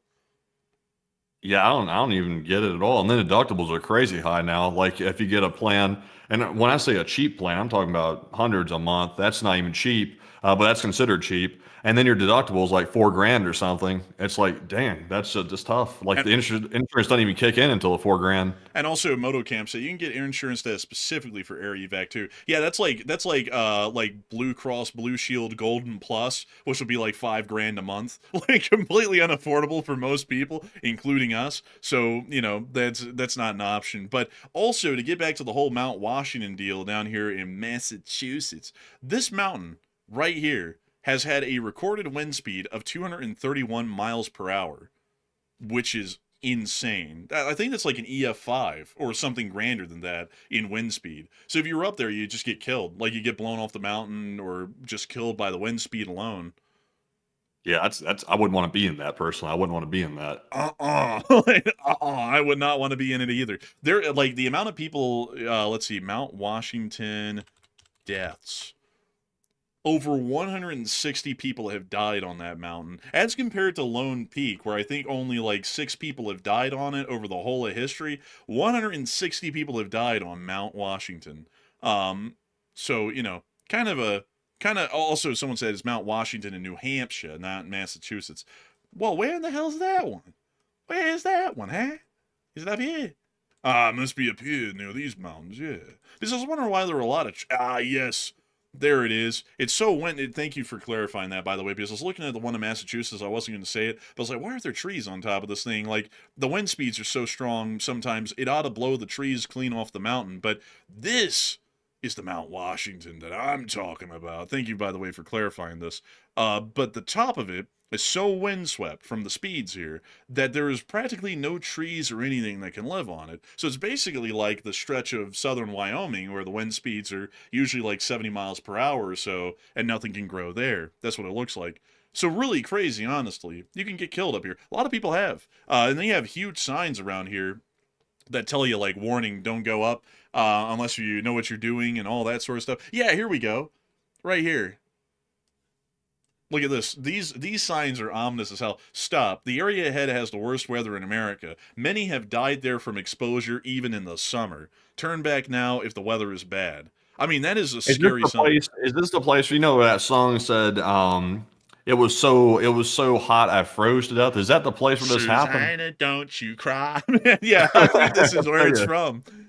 That's tough. That's tough. Man, I mean, And look at this. The highest wind ever observed by man was recorded here. From 1932 to 1937, the Mount Washington Observatory was operated in the Summit Stage office, then occupying the site. In a great storm on April 12, 1934, the crew's instruments measured a wind velocity of 231 miles per hour. Now, if we go to the tornado categories of wind speed, that would make, on the Fujita scale, that would make that easily an EF4 tornado, or maybe even an EF5. Not really, though. It's about 30 miles per hour short. But basically, an EF4 tornado sitting on the whole mountain for a day, a whole day. So if you're up there and you weren't inside of that weather observation post, you would just get killed. I mean, there's nobody, I think, that's ever survived an EF4 tornado rather than sheer luck, just standing in the wide open. And considering that there's nowhere to hide on that mountain, it's literally a death zone if bad weather rolls in. You just get killed.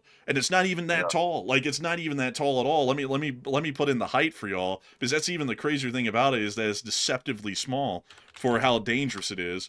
It's only 6,000 feet tall, so it's half the height of the Lone Peak here in Utah. Yeah, it's insane, really. That wind on Mount Washington will blow them harder than that man that blew Bubba. Damn, like, damn, bro, he's slinging heavy hitters. Dang, like, oh my god. That one came out a little more crude than I was hoping for. I'll be honest with you. After I replayed that in my mind, I kind of went, ew. But, you know, it happens. It happens, man, bro. Dude, you just no, you don't have to do that to yourself, man. It was a good joke. Like that was a slam. Like honestly, it's like, damn, bro. He was. Matthew woke up today. He chose violence. He said these hands are rated E for everyone. That was a pretty good joke. Give it the badumts, Matthew, in honorary badumts. That was a little delayed, but it came around eventually. Yeah, honestly, at least we got one. It could have been worse. We could have not got one, and then that would be sad. But anyways, with that, folks, it is time for us to move on into the next one. All right, so our next super chat here goes to none other than Howard Turgell. And Howard puts in a $30 support. And thank you very much, good sir Howard, for that support again tonight. And I got confused there for a minute because Howard Mendelson put in a 50, and also Howard Turgell put in a 30 right after him. So thank you very much, Howard, for that support. He said, the enforcers are beasts. The best source of news anywhere. Dang, Howard Turgell. Beasts? Unleash the beast inside. But beyond that, a huge thanks to you for the incredible support and the kind words. That's actually really high praise. And I got to thank you for saying that we're the best news of source, best source of news. I just said that the complete opposite direction. Put a womp womp on that. But beyond that, I got to say a huge thanks to you so much for the support, because we try our best to make sure that we have good sources and good information. And sometimes we do slip up, but I also think that it's a bit to our credit, no bias here, although there's a great deal of bias here, that we will correct our mistakes pretty much on the spot whenever we find out that there was a mistake, which a lot of people don't do because they have too much pride. They have too much pride, and that's a fault. But a huge thanks to you so much once again. I hope that does address that incredibly well. And with that, we're on to the next one. All right, and our next super chat goes to Robert Betancourt, and Robert put in a $20 support. He actually put in two of them, actually, and thank you very much, Robert, for those two $20 supports right there. And Robert said, is Ukraine using remote-controlled skid loaders like First Green from Slovenia? Wait a minute, what is this? Pull this up. What is this, a remote-controlled skid loader? Controlled skid loader. Remote-controlled Bobcat? Oh, my God. He's one of those abominations. The remote control skid loader. Oh, wow. That's a very aggressive design on that thing there. That's a very menacing design, actually. It looks like it has teeth on the tracks, but it's cool, though. I mean, that's pretty neat. It's like it's really interesting. I'm not really sure about this thing. This thing is the pedestrian equestrian 9000. Wipes out every pedestrian on the street. It runs out of control. It's okay. Not only wipes out half a neighborhood. Honestly, I don't know if I trust this thing. This is a Kanga loader, by the way, but I don't know if I trust this thing. Design's very aggressive, like Matthew said. I would trust this one, though. Your standard Bobcat, a real Bobcat, with remote control, giant remote control, like RC car. I like that one. That one's cool. This one kind of scary, though. Also, It looks like a John Deere with that yellow track right there. But I don't even think it is. I think it's called a Kanga loader. Yes, it is a kangaroo. Oh my god! The remote controlled. Damn, $1,000 for a remote controlled Bobcat skid steer toy. But That it's is fully functional. It's a hydraulic RC remote controlled wheeled car with sound and light. Huh, that's interesting. You'd have to be really, really like deeply obsessed to like pay $1,000 for a model Bobcat though, like that has hydraulics in it. You'd have to be really obsessed. You know, I've seen like there's whole communities in Germany where they have like construction model RC meetups, and they have like sand pits where they take out like these RC highly realistic models and stuff, and they go like pretend like they're on a construction site with the RC trucks and stuff like that. yes. I think this is These. it. Yeah, there it It is is right there. these. Look at that. That is like tens of thousands of dollars of models right there. Those things are expensive. I'm not gonna lie though, dude. Like I get it. Like I get it. Like it is really cool. Like, but it's so expensive though. You know. I would rather just go rent one for like a weekend or something. You could pay that much money to go actually rent a real one. Man, what is that playground excavator thing? You know, I only saw one of these when I was a kid in the South, but these are the bomb. Like these are the coolest things. It's basically like a little excavator at the playground for kids. I'm not gonna lie though, like that thing is actually really neat, and apparently it only cost $1,000. I remember they had one of those in our hometown, but I heard that they took it away because some kid that went to our school went out there to the park and actually dug like a legitimate trench with it, like actually dug a trench. So they had to take it away because he like messed the whole park up by digging a trench. So I'm like, you know, they had to take our stuff away, but you know, they used to have one. Man, these things are so cool. Like whenever I see like people talk about these from their childhood, I get some jealousy because I'm like, I wish we had one of those things that was actually around and a kid didn't open up a landscaping company in the park, because it would have been pretty cool to actually try this thing out. They look cool as hell. I mean, like they look like they'd be so much fun, you know? Because digging a hole is one of the most simple pleasures in life, you know? Like getting out a shovel and digging a hole, or sitting here on social media and saying a really stupid statement and then just digging the hole deeper. That's also incredibly fun as well. But oh, look at that. Dude, they're like setting up like a sewage line right there, you know, with like the concrete sidings and everything. Like that's actually crazy. I'm just saying these people better have a legit job as an actual like operator or something, because to go through this much effort for a model, like I hope they're employed. Dude, nah, man, it's better than that. You probably walk up to him and be like, "So, what do you actually do for work?" "Oh, I work in finance." "Really?" "Yeah." Like it's always something like that, you know. It's like the jobs that don't deal with this, but people want it to. It's kind of like how most of every model railroader is not a model railroad. Like it doesn't work on the railroad. Some of them do, but not a lot of them. Dude, these people are like, dude, these people get like They legit paving a with this stuff. legit They're street? legitimately paving a little street. Come on now. Like you just got to go get a job or something, like be a real like asphalt person or something. I mean, you can't go through this much effort for a model. I mean, this is on the fringe. I mean, it's cool, but this is on the fringe right here. This is almost in territory here where you almost need to see a psychologist. I'm not gonna lie, dude. Though I'm not gonna lie, man. You cannot lie. This is actually like pretty cool. It is cool, but if you look too deep, you might get concerned. Dude, honestly though, man, like you know, think about it, folks. This is what a lot of people's hobbies come down to. Man, I'm so tired of working my job today. I can't wait to get home and then pretend to do another job, but at a far smaller scale and for fun. Like, think about that. That's what most hobbies are. Like most of them are. Like the model railroading thing is like, man, I can't wait to go home and pretend I'm working on a railroad like a job, or this. Like, you know, when you think about that, it's like that's kind of weird, but a lot of people do that, myself included. You know, it's a bizarre sort of a thing. But anyways, this is I will have to say, folks, for anyone who actually does do this as a hobby, I could never afford it, but that is actually pretty cool. Anyways, with that, we are on to the next one. And our next one here goes to Robert Betancourt. And Robert put in a $20 support once again. And thank you very much, Robert, for the second support of the night. And he said, JCB also has electric excavator 15 ice that operates at 12 decibels and is Ukraine using this silent electric equipment. You know, Unfortunately, I'd have to declare ignorance on that. I'd assume they probably are because they've been in a desperate need for equipment, especially at the beginning of the war, Robert Betancourt. So I'd assume they probably have a couple of them out there. It's just that we wouldn't know about them because they're probably not publicly talked about a lot. But that actually does sound like a pretty cool system. And 12 decibels, that's really quiet. Like, that's insanely quiet. That wouldn't disturb people who are sleeping right next to it. But a huge thanks to you so much once again for the support and helping this channel to keep running. Because if it wasn't for folks like you, we wouldn't be able to make this thing possible and keep it running. And we greatly appreciate folks like you for supporting this channel and telling us about incredibly cool industrial machinery. I'm a big fan of industrial machinery, and so I always find stuff like that quite interesting. So huge thanks to you so much once again. I hope that has addressed that well. And with that, we are on to the next one.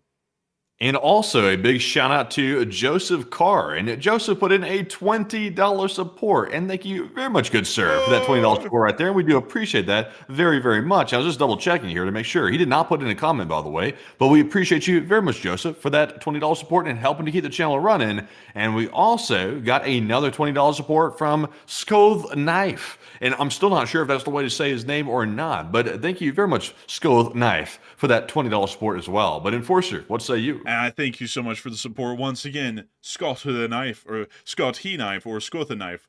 We thank you massively for the support and helping this channel to keep on running once again, because while you haven't thrown in comments tonight, your support is still massively appreciative and helps us to keep this thing rolling. So tremendous thanks to you once again. And we are on to the next one. And our next one here goes to David Ferriello. And David said, and also thank you, David, very much for that support. I got distracted there for a second. But David said, just upgraded to first lieutenant on Patreon because of the great work. Hey! And a huge thanks to you for the compliment. Also, thank you for upgrading your rank on Patreon.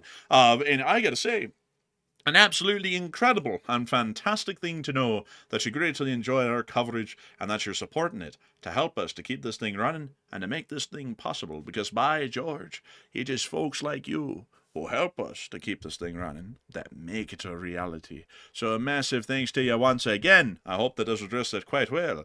And with that, we're on to the next one.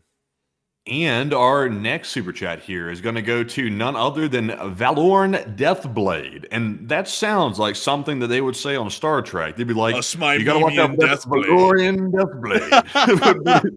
Thank you very much, in all seriousness, to Valorn Deathblade for that $20 support and helping to keep the channel running. He said, some facts about Starmer. He doesn't dream. Oh, really? He has no favorite music.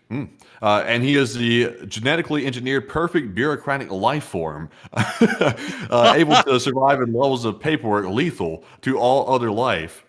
Are you honestly? legit? He sounds like a perfect politician. Like, he sounds perfect for that. Also, by the way, Enforcer, pull up. This isn't political, by the way, folks. We're just like we're commenting on a human being. That's what we're commenting on here. Pull up a picture of him when he was younger, like Starmer younger. Like, just punch that in and see if it gives you a picture of him.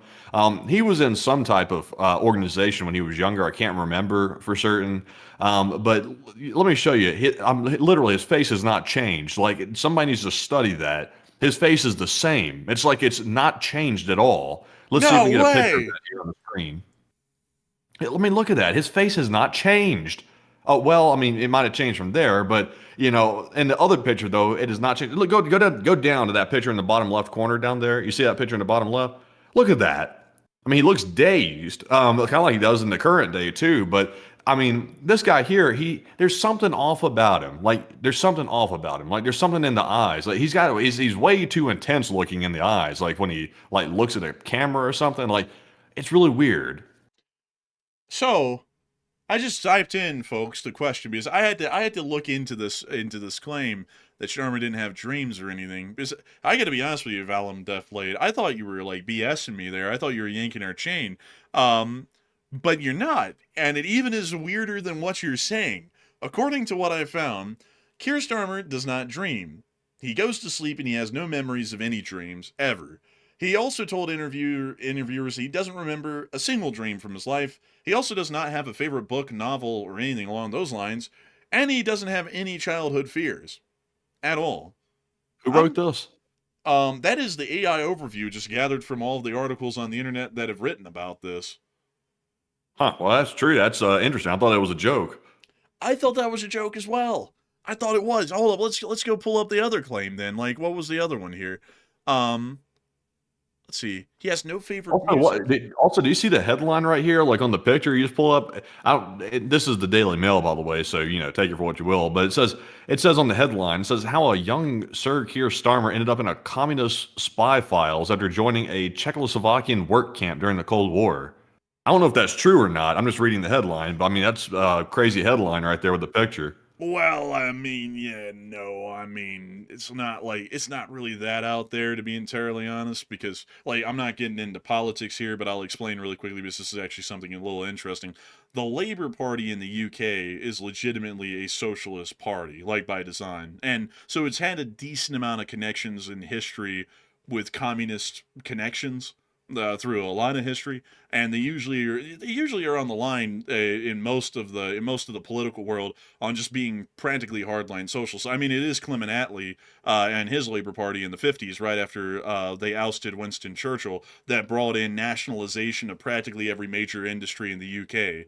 And then that was gradually undone over the next several decades up until the 90s. But so it's not really out there. Like this article isn't really too out there, because they kind of did do that. But not saying he did that, but it's not far fetched to say a member of the Labour Party has done something like that. But so apparently, actually, the second claim about Starmer, about him not having favorite music, that appears to be incorrect, because he apparently says that he likes classical music. Beethoven and Tchaikovsky are his favorite. Tchaikovsky, you say? Russian? Huh? Let's see. Sauce. So also he likes Scottish punk, like Orange Juice, Northern Soul, and Stormzy. I've never heard of those bands in my life. So Stormzy, Orange Juice. These are bands in Scotland. Cromwich. What the hell I like Orange Juice and not the drink. I'm curious. What did the people look like in the band? Like pull up that band Stormzy and see what they look like. And Orange Juice. Orange Juice band. So it's just some This is dudes. Okay, okay. So what's the Stormzy look like? Let's see. How many people are? There's like 4 people in Orange Juice. How many people are in Stormzy's? Is it one guy? It's either one guy or 4. it's one or the other. Oh my God. I never heard of these. This is a Scottish. Yeah, this is a Scottish fella. I guess these are the Scottish guys. Yeah. Lincoln. No, that's Lincoln Park. That's an American group there. I've never heard of this Stormzy band. I've never heard of them. So apparently that's the Stormzy is he a rapper guy. or something? I don't know. I don't know. It said like punk or rock or something like that. But then it says he's a rapper. I don't know. I don't know. Yeah, I thought I saw rapper on the headline a minute ago. That's why I said, is he a rapper? It's like it said rapper on the picture, like you clicked on a minute ago. So I was curious, but interesting. They made it sound like he was a Scottish band. This is just one guy and he's a rapper. Yeah, I'm very confused at this point. I really don't know what to make of the whole Stormzy thing, but the Orange Juice thing is honestly about as odd as this. I've never heard of names like this. I have a feel. Is this the guy, Matthew, who came up with that thing like you see Oxman's over, like that whole deal? Is he that guy? I don't know. I've never heard of this guy ever. Like, if he's big in the UK, like I've never heard of him in the United States ever. I never heard of Orange Juice outside of like Tropicana Orange Juice. So that was news to me too. But let's see. Some people have opinions of Stormzy, and they say he's pretty garbage. And then some people say he's all right. I don't know. I never listened to his music, and honestly, I'm not really a particularly big fan of rap, anyways. But I gotta say, folks, not having dreams, that's like weird, Like, I've heard of some people who don't have dreams, but I just find that bizarre. Like, how can you not dream? Every night I go to sleep, I have dreams.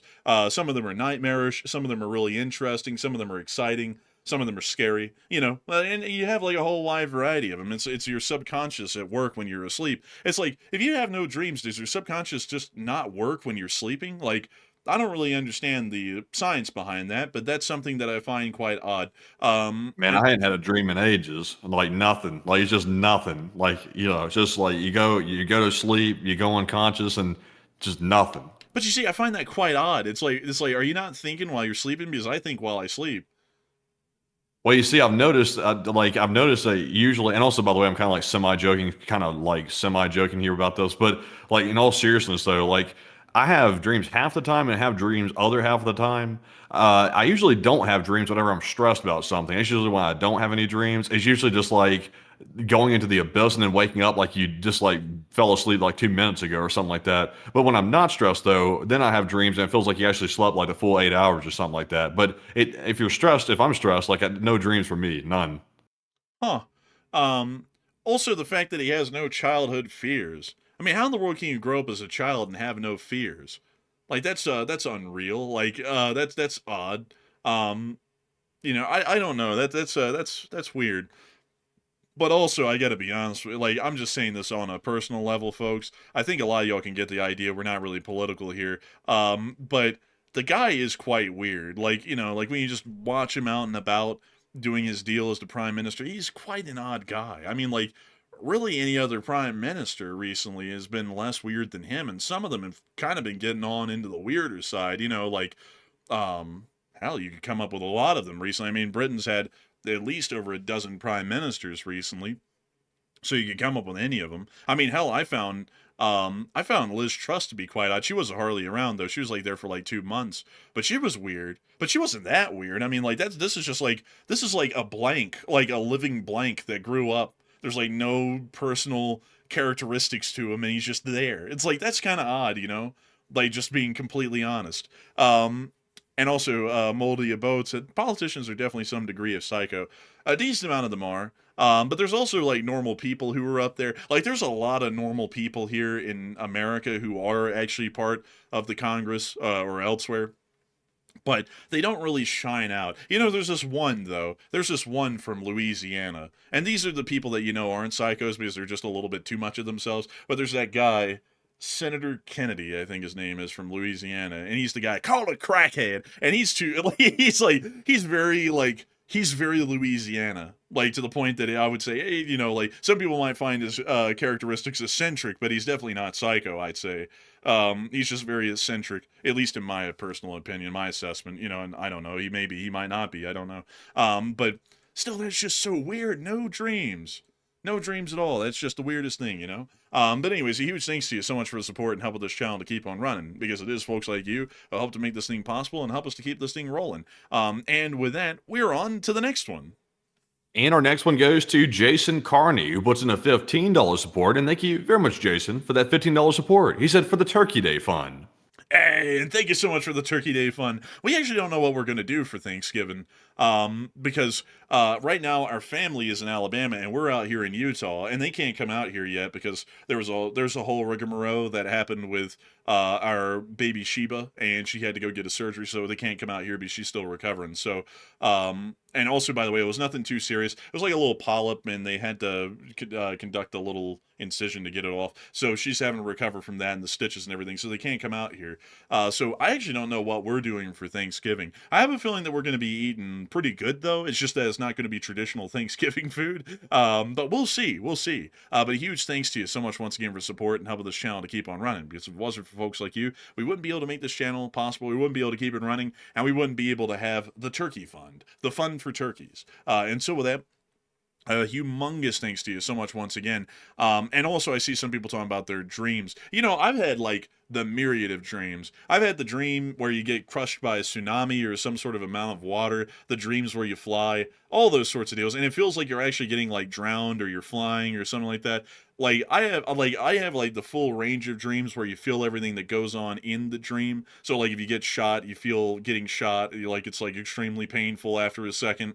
All that sort of a deal. Like my dreams are very vivid. I can remember most dreams that I have because they're always really interesting to me. And I always wake up and I'm like, that was really interesting. I always hate whenever I wake up though, because it's like you always get to the apex of the story. It's like the climax of whatever's going on in the story. And then you wake up and you just like have all of these unfinished stories that your brain was coming up with while you were asleep, and you just never get to know how they ended. Yeah, honestly, I've had a few of them where it's like you're like dreaming about like a home invader coming into your house or something like that. Like you're like envisioning them like coming through the door, busting in and stuff like that, and starting to like come up the stairs to go get you or something like that. And man, I'm not gonna lie, I've had some of those sometime. Then I'll wake up, and then I'll actually hear something bump or something like that. I'm rolling out the bed on the floor, grabbing the Glock. I'm like going through the whole thing, like straight out of the sleep and all that stuff, like thinking that something's happening. I've done that like a handful of times over the last like few years, just thinking that something was happening. Then after you wake up for a second, you're like, wait a minute, there's like nothing. Like there's nothing going on at all. But there's some tough ones there. When you really wake up and feel like that dream was real, like that's some bad ones. Oh my God, who LFG said the falling dream? Oh my God, I hate that one. So that's my most unfavored dream to have because it's terrifying. It's really honestly the thing that scares me the most in dreams are the dreams where you fall off of a ledge. Yeah, have you ever had that one, Matthew, where you fall and you feel that you're falling in the dream? And then you wake up and you thrash around like you really were falling and you just fallen back on the bed. Have you ever had that happen? Yeah, I've had that happen maybe a few times. Oh my God, those are terrible. Jeez, I hate those so much because you wake up and your heart's going at 100 miles an hour. You're usually like sweating. Like it's terrible. I hate those so much. But Oh, I have had you know those. the type though where you go to sleep and you have like the few times like this has happened, like you'll have like a full like 8 hours worth of dreams and stuff like that, and feel like you've gotten a whole lot of sleep, and then you go to sleep at 8 o'clock. And then you open your eyes and you wake up and you're like, oh, it's morning time. And then it says 8:01 p.m. on the clock. You Oh know my you're about to get God. deadly sick if that happens. Like, you know something bad is like about to happen, like strep throat, flu, or something like that has hit you if you start feeling like that. Man, I'm not gonna lie, man. I know that happened recently, actually, folks. When we moved here to Salt Lake, that happened to me right after we got done with the moving truck and everything. I woke up like that so many nights in a row.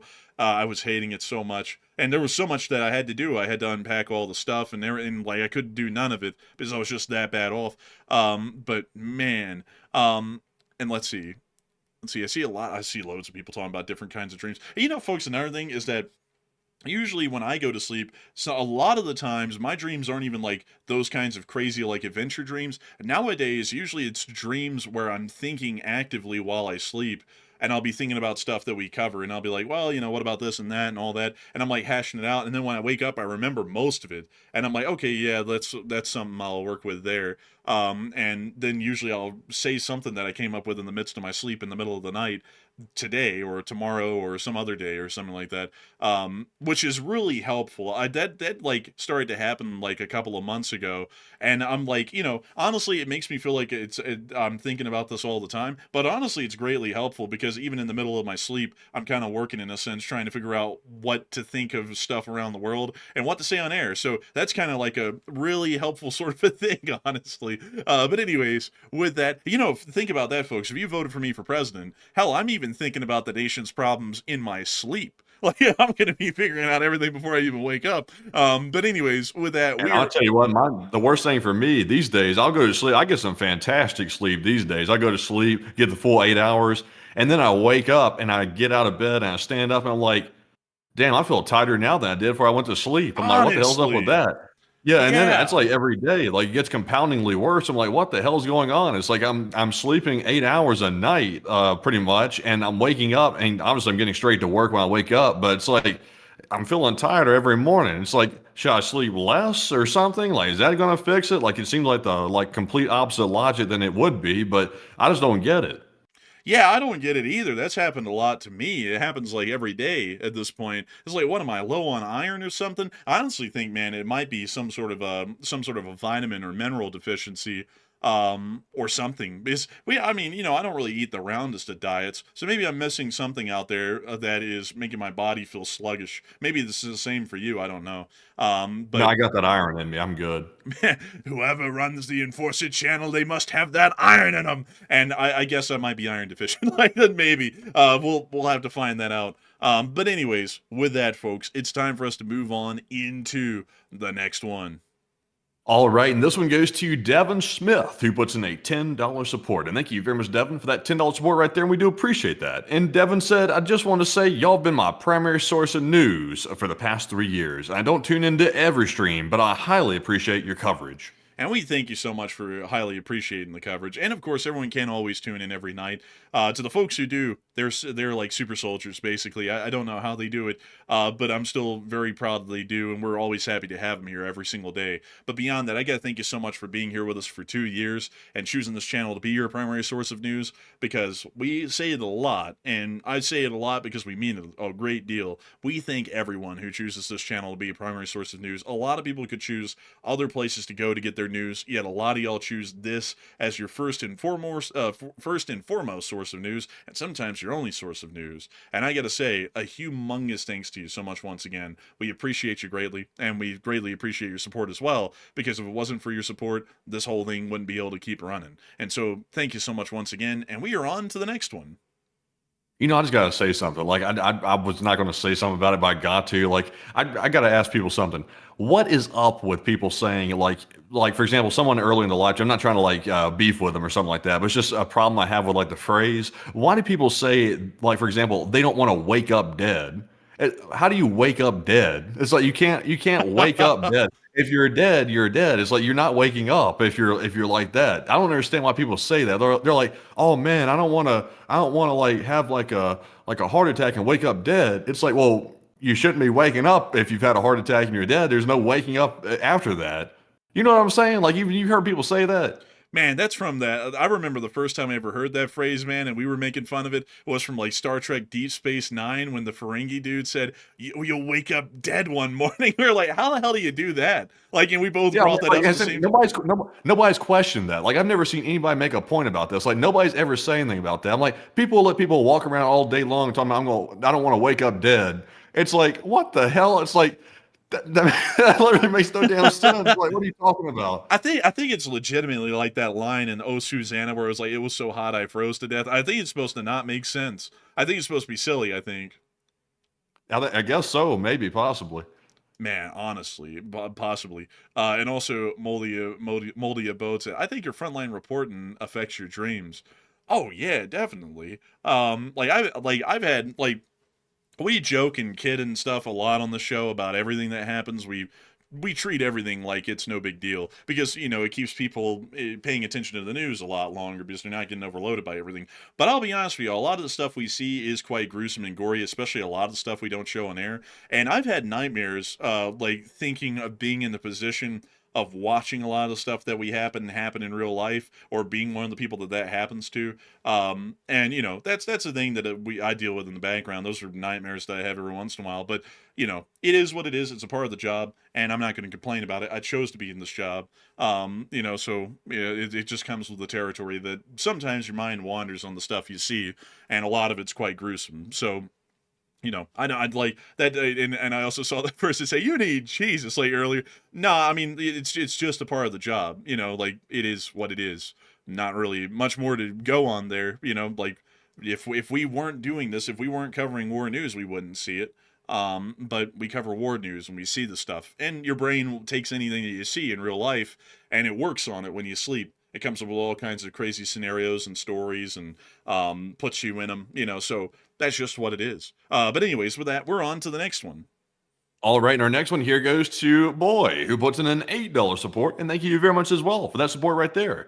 And he said, Cuba's Castro is supported by Venezuelan oil, and in return, their intelligence service scares off Maduro opponents, and all to help China and Russia defeat the United States. And I thank you for the support, and that's a very interesting input there. And I got to thank you for helping this channel to keep on rolling, because if it wasn't for folks like you, we wouldn't be able to make this channel possible, and we wouldn't be able to keep it running. And so with that, we're on to the next one. And this one goes to Obi-Wan Bulgogi, who puts in a 7 and says, "Oh man, I get no respect. I wine and dine this girl, Matilda, on $5 chickens, and she take me money and run Venezuela." Damn. You got to play for That's the $5 chickens. Like, damn. Like, man, honestly. Man, that might be why she ran. It might have been the $5 chickens. Man, I'm dude, who in the world will run from one of those, though? Those things are great, like, especially when they're fresh. Some people expect that steak. But you know, Matthew, speaking of that bulgogi, there's actually a couple of bulgogi restaurants around here. Did you know? That's South Korean, isn't it? Yeah, it's like that South Korean kind of like grilled slices of meat Let me see if I can go get an appetizing picture here. It's this. Oh, I see here. I see. That is nice. I You know what's fascinating is the people that lived in the place I'm currently living in. The people that lived before me here was actually apparently South Korean, and they accidentally apparently didn't have their mail forwarded or something like that, so I had to go give it back to the post office and everything. But it was like their parents or something had something like a postcard, like those postcards that have like the little like drawing on the back, and it's like you write something on the front of it, and there's like no envelope, it's just like a postcard. All the way from South Korea and sent it airmail all the way here, and it had like the South Korean writing on it and everything. So I went and gave it back to the post office for them to send it back and all that stuff. But I was like, oh, look at that! I was like, South Korean individual lived here before me. That's fascinating. That's really cool, actually. But Matthew, there's actually a Korean fried chicken place around here too. Did you know that?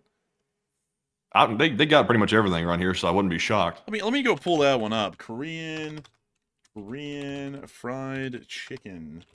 Fried chicken. I'm sure. Let's see here. What's the name of that store? Bonchon. That's what it is. It's Bonchon. Let me go pull that up. I haven't eaten here, but it looked cool. And so I was like, I'm going to bring it up to you because why the hell not? So this is the store, and it's like KFC, but Korean. That is fascinating. That's an interesting concept. It looks good. Yeah, look at this. Korean fried chicken. I never really heard of that. Man, I've never heard of this either. But they got boneless combos, wings, drumsticks, strips. They've got pot stickers, shumai, takoyaki, bulgogi fries. Like it all looks like really good actually. Probably going to eat here really soon. I think. Wait a minute, where's the bulgogi? There it is, right there up front. There, yeah, Yeah, that right looks, here. that looks like tasty. Actually, I'm not sure. Man, it all looks really good. Katsu. That's weird. There's a Hawaiian place right here too that has chicken katsu. That's kind of weird. Is it South Korean or Hawaiian? Maybe it's both. But it has teppanyaki. Like that looks really good too. I mean, it all looks damn good, honestly. Folks, it's crazy coming here. Like, there's no such thing as Korean restaurants in Alabama. I never saw one. Or Korean fried chicken. This stuff looks great. Like, we're not sponsored by Bonchon, by the way. Just want to make that clear. But, I mean, the food looks great. I mean, and there's this other place around here, too. Do you think we can say the name of it, Matthew, and it's not going to be an OPSEC issue? Because I think there's a lot of chains around here, so I don't think Are you talking about Mo Betta's? Yeah, Mo Betta's. They're in all kinds of states. Like they're not just in Utah. They're everywhere. Y'all, folks, we just ate at this place called Mo Betta's. It's like a Hawaiian food place. Let me go pull it up over here so that way I can show you like their menu. Mo Betta's. Yeah, here we go. Let's see. We just want the main restaurant. We don't want it to be doxed. Mo Betta's is this like Hawaiian restaurant chain place, and they do Hawaiian food. And it was really, really good. I got, let's see here, which one did I get? I got the, oh dang, they don't actually show the dishes. I got this thing called the best seller though, and it had this teriyaki chicken sort of a deal on it with a macaroni salad on a bed of cabbage and some brown rice. Man, it was so good. The chicken was cooked so well. It was unbelievably good. And I got the big boy, that one right there, that okolu. I was eating on that for 2 days. Like I had that for supper literally 2 days. Like I saved it. And it was enough to get full in the first night, and it was enough to get full in the second night. So I was like, this is a dang good deal right here. Like honestly, it was pretty good. And also, I literally saw them in the restaurant. They were literally firing the meats on a stove or like a grill or something back there, and you can taste it. Like it tastes legit. And also, it's priced really, really reasonable, actually, for takeout. It's actually reasonably priced. I was very impressed with this place. I was very impressed. It's very tasty. Man, it was so dang good. I'm gonna have to get this again, folks. And let's see here. They had something else. They had something else. Well, where in the world is it? Oh, come on. They don't have it here? That is messed up. They actually had, folks, I'm just going to pull this up on the side. They had spam musubi, which is the Hawaiian, like, sushi deal with, like, a block of spam and some rice and some seaweed. I ordered one, and they didn't even have them, folks. They were out of stock, so they sent me a free drink card instead. which was sad. But I'm gonna get one of these one day and try them because this is like a big thing in Hawaii, folks. This spam masubi stuff right here, this is really big business in Hawaii. No joke. Like this is one of their like state dishes. So I'm gonna have to try it. Like I'm a spam person. So that's a really interesting sort of a deal. But beyond that, the rest of the normal food that isn't spam is really good, insanely good. So we're gonna have to get some more of this at least. But anyways, with that, folks, enough of the food. A big thanks to you though, once again, for the support and helping this channel to keep on rolling though. And with that, we are on to the next one. And our next one goes to Lars Ligelstein. And thank you very much, Lars, for that $6 support. He said, "Good morning, LSA. And you have a military research center close to Salt Lake." And we do. We didn't move here for that reason, but we do have one nearby, a military research center that researches chemical weapons. It's the most secret chemical weapons research facility in the United States, not too far away over the Western Mountains. But Enforcer, what say you? Oh, I'd have to tell you, those military research centers, they do be learning. Like, they be learning all kinds of interesting stuff, like how to dispatch your enemies in the most effective way possible. But beyond that, I got to thank you massively for the support and helping this channel to keep on running. And unfortunately, we probably will never be able to get in there, but I'd like to get in there one day. I think it'd be cool. But a huge thanks to you so much once again for support and helping this channel to keep on running. And with that, we're on to the next one. Also, by the way, I'm sending this over right now. Here's what I see daily coming from that base. It appears to be flying from that direction. I've sent it to the Enforcer over Discord so that way we can show this picture real quick. If I can get this to cooperate, let's see if I can send this over really fast. So here we go. There we go. It's finally working with me now. So let me grab this picture, send it over. This is what I see pretty much every day at this point. So here we go. So you should have them now. You can show them. It's there on Discord, by the way. Oh, I see you know your Black Hawks well. Good one. And I can't see it. I'll have to assume it's on the screen. Yeah, it's here. Yeah, it's here. So that's what I see daily right there, Blackhawks. And I believe it's coming from Dugway. I believe it's flying literally straight from that direction right there. There was an unmarked one right there in the front. And there was also a second one that was flying shortly behind it, but it had the medic symbol on the side of it. So I would assume medic symbol, it's probably a military ambulance, I would assume, air ambulance or something of that nature. A medic, maybe, possibly. But it was following behind this one, and it looked like it was probably heading for a hill. Yeah, that would be an Army Air Ambulance. Army Air Ambulance. Let me go pull that up. Army Air Ambulance. And we're looking for the UH-60 variant. Well, would you look at that. The medevac helicopter. Yeah, that was it right there, exactly right there. I think I actually have a picture of that one if you want to see it. Nobody's ever really seen like a helicopter with a medic symbol on the side of it. I mean, call him a medic, but I got the picture right here. Man, I just thought of a joke, something that guy would say, but I'm not going to do it because it wouldn't be PG enough for the show. But you see the picture? Let's take a look. Oh, there it is. Yeah, look at that. It's got the little medic symbol on the side. Look at that, guys. It's medical. It's medical. That means, folks, that to ride on this helicopter, you have to pay a $12,000 charge. Not if you're in the military, though. But anyways, I'm just kidding, folks. I'm just kidding. But that is really cool to see. A medical evacuation helicopter flying over where he's at. OPSEC required. But how cool. How neat. Also, it had it had that little probe on the front of it right there. I don't know what. There's a camera attached to that, but I don't know what the larger part of the stub or the snout's for. Me personally. Yeah, I'm not really sure either. But I mean, they're cool. But anyways, with that, folks, I hope we were able to show you all that really well. And with that, we're on to the next one. And this one goes to Lars once again, who puts in another 6 and says, because I'm Dutch, and I think the Dutch army may have shot down a drone last weekend, and I have more info.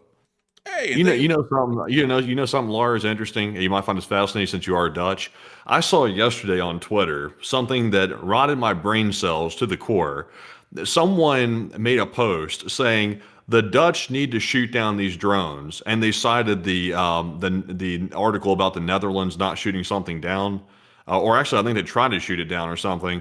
Someone came into the comments and said, "Are you stupid, bro? They're talking about the Netherlands." I was like, oh my God. I don't think they're teaching like geography or something anymore, or like basic information in school. It's like, do they not know that what Dutch means? Like, do they not know? Obviously, you're talking about the wrong country. You're supposed to be saying that the Germanies are shooting down the drones, not the Germans. That's a totally different country. And they were looking for Dutchland. They were looking for Dutchland when they said they're Dutch. Okay, they're from Dutchland. No, they're from the Netherlands. Listen, you just don't know what the hell you're talking about. Those Dutch people, they're from the country of double Dutch. These are the Netherlanders. Like, these are the Netherlandians. They're totally different people from a totally different country. Oh, man. Dude, yeah, like, dude, when you sit there and say, man, the Danish are really doing this and that. Oh, you idiot. That's a pastry. Like, that can't do anything. Oh, man.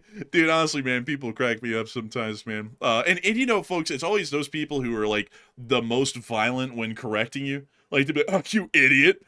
Those aren't the Dutch. It's like, what? It's like, are you crazy? He's like, those are the Dutch. Those are the Dutch. But anyways, with that, I hope that does address that well. Honestly, man, that cracks me up. But with that, we're on to the next one. And our next one goes to Jack Ray, who put in a 5 and said, in the last few days, it seems like Ukraine unleashed General Havoc, Major Payne, and Captain Crunch, along with the Colonel's 11 herbs and spices on Russia. Dang. And I guess you could call that extra crispy. But a big thanks to you who wants to give your support and helping this channel to keep on running. And with that, we're on to the next one. And we also have a 5 from Jack once again. He said the A60 looks like it's maintained like a junk in the U.S. boneyard. And of course, Ukraine made sure it's, I can't read that off. That's too graphic there. It's almost as graphic as my snow blowing joke earlier. But thank you very much, Jack, for that support. Enforcer will say Yeah, that A60 is maintained poorly. But I got to thank you massively for the support and helping this channel to keep on running. Because if it wasn't for folks like you, we wouldn't be able to keep this channel running and make this thing possible. And also, Matthew, I just saw someone bring this up. I know we're pressed for time, but I got to bring this up. There's a lot of ignorant people in this country, by the way, folks. That's the standard around the world. It's nothing special to America. There's ignorant people everywhere. But one thing that was quite funny, though, Matthew, is that someone started something on Facebook, and it got me laughing so hard. They said, as many of y'all will know, that there was a new mayor that was elected for New York City and all, and there's a lot of people who like him and a lot of people who hate him. But someone put out a Facebook article, man, and it was a satirical article, but it got people freaking fired up. They said that the new mayor of New York City was going to be making it mandatory that all schools in New York City taught Arabic numbers to the students. And people just lost their freaking minds over it. Oh, how dare you? And you know what's crazy, man, is that the numeral systems that we use in America, like 1, 2, 3, 4, 5, 6, 7, the way that they're written up here on Google Maps right there, that's the Arabic number system. So this guy wrote an article, and he just called them the Arabic numerals, which they are, and people lost their freaking minds. Because a lot of people don't know that they're called Arabic numerals. But it kind of goes to show, folks, you can really make anything into a big deal. Like, there was a funny one a long time ago that someone did, where they called water hydrogen dioxide, and talked about how many people it killed, and they got everyone in a room on board with banning water, because they called it hydrogen dioxide instead of water. So, it's an interesting sort of a thing with that. But anyways, with that, I hope that does address. So also, by the way, folks, I'm not trying to prod like a political thing here by saying that, because you can do that on the flip side and get a lot of people pissed off like that as well. A lot of people, they don't really research or look into stuff a lot. So if you tell them something like that, they just have like a knee-jerk reaction to it without even knowing what they're actually having a knee-jerk reaction to. But anyways, with that, we're on to the next one. And our next one goes to JB Jalk, I think. I'm trying to say his last name right this time, but he put in a $5 support, and thank you very much, JB, for that support. He said, A5 is the thanks for my new nickname due to Enforcer Matt's mispronunciation of my surname, and I am now known as JB Jake, and I kind of like it. LOC. Hey, thank you for the support. Hey, great to hear that you like the new naming convention, too. I like to hear that. And so a big thanks to you so much once again. I hope that does address that well. And with that, we're on to the next one. And the only other way I know how to pronounce it, I'll be honest with you, without some help, is JB Knee Jalk.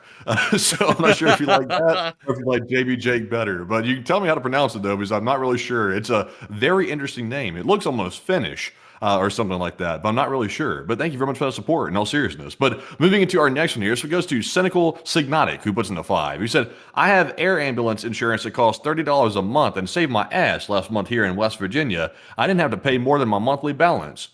Oh, dang, that's actually interesting. I thought that would cost like a gazillion dollars. But I thank you for the support and sharing that with us. Because if we ever go hiking up one of those mountains, I'm probably going to opt into that kind of insurance. So big thanks to you so much once again. I hope that does address that well. And with that, we're on to the next one. And this one also goes to Valoran Deathblade once again, who puts in a 5 and said, an apology for exposing you to much cringe in that form of Starmer facts. Oh no, it's all right. It was interesting though, and I gotta thank you so much for the support and helping this channel to keep on running. And so with that, we're on to the next one. And this one goes to Questionable Obscenity, who puts in a 5 and said, given the UK fellow's general lack of a vision, they suspect, the super chatter said, they suspect that he's got some type of aphantasia or something like that, which is a symptom of no dreams or fears, and his reliance on words and laws also fits too. Ah, interesting. Possibly. I'm not going to weigh in on it too much, but still quite interesting. And so, big thanks to you so much once again for support and helping this channel keep it running. Also, a correction that I have to make because everyone's saying in the chat. I think I said hydrogen dioxide earlier, which would be incorrect. It's actually dihydrogen oxide. So, just wanted to clarify that because a lot of people have been clarifying that in the chat. It's either dihydrogen monoxide or dihydrogen oxide, one or the other. But with that, we're on to the next one. Also, JB Knee Joke. He said he says pronounced Nijoki. So very interesting. So it's JB Nijoki. I'll try to remember that. It might be a tough one to remember though, but very interesting. It's German, by the way. It's not Finnish. It's German. So very interesting. But moving to our next one here. This one goes to Measure Man. He puts in a 5, and they said enjoying the stream with a freshly torn ACL. Word to the wise: electric scooters are front-wheel drive, and it's not a suitable vehicle for off-road use. Oh yikes! And LSA. Now I think that's killing some of your plans. Unfortunately, because right before the stream, folks, Matthew was talking about, I might get an electric bike to go on the off-road trails. Apparently, that is not what to do. Electric scooter, that's a whole different thing than a bike. You know the difference between a scooter and a bike, don't you? You fool me once, shame on you. You fool me twice. Look, you fool me once, you can't fool me again. Honestly, I didn't think about that until you just said that. So, yeah, the bike's different than a scooter. So I guess that's not killing the plan off entirely right there, man. Yeah, I guess that's not. But beyond that, and also there is no such thing as a front wheel drive on a bicycle because you are the drive. It's middle pedal drive, I guess you could say. I thought it was rear wheel. Isn't the chain linked to the rear wheel or something like that? I mean, what the hell's going on around here? Middle wheel. There's only two wheels. I'm talking about the bike you do like the Flintstones. You put your feet on the ground and you pedal it. But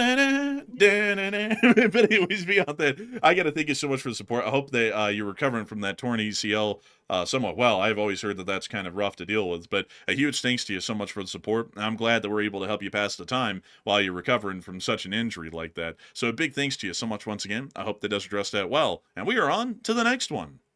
And this one goes to Chef Pat, who puts in a 2 and said the IL-76 is actually an A100 AWACS prototype.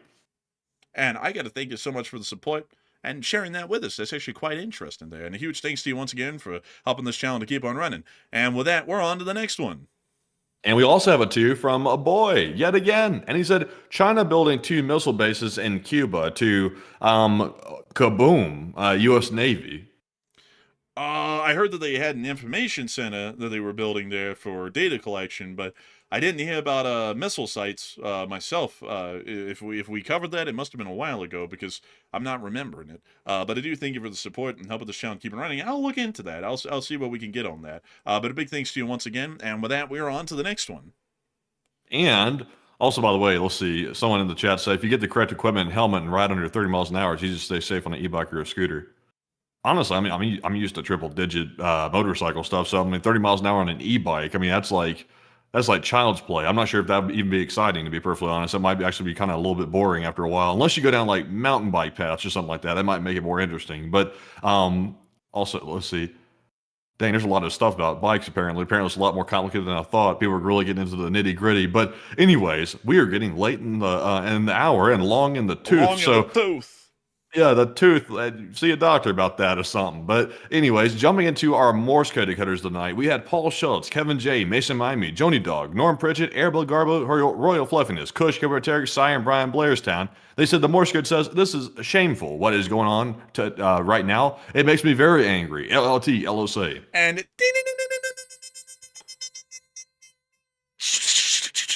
That's a sound money. Just hit it dead on the nail. That was jackpot. Y'all got the Morse code message correct again. I got to congratulate y'all a lot for getting that correct all the time. The Least Spring Army Signal Corps never misses a Morse code message. Y'all continue to wow and awe the audience with y'all's Morse code deciphering abilities, and myself included, along with Enforcer Matt and the entirety of the Least Spring Army and the world. And I got to congratulate y'all greatly once again for getting that correct. And so with that, folks, due to us going overtime just 2 minutes ago, we are going to be making sure to round this thing on out with a couple of live chats. But of course, I hope that many people understand we do have to get to sleep, so that way we can wake up tomorrow feeling even more tired than we will when we went to sleep tonight. And so, with that in mind, we'll be getting 3 live chat questions, and then we'll be rounding this stream on out for the night. And so with that, we're on to the third to last question of the night.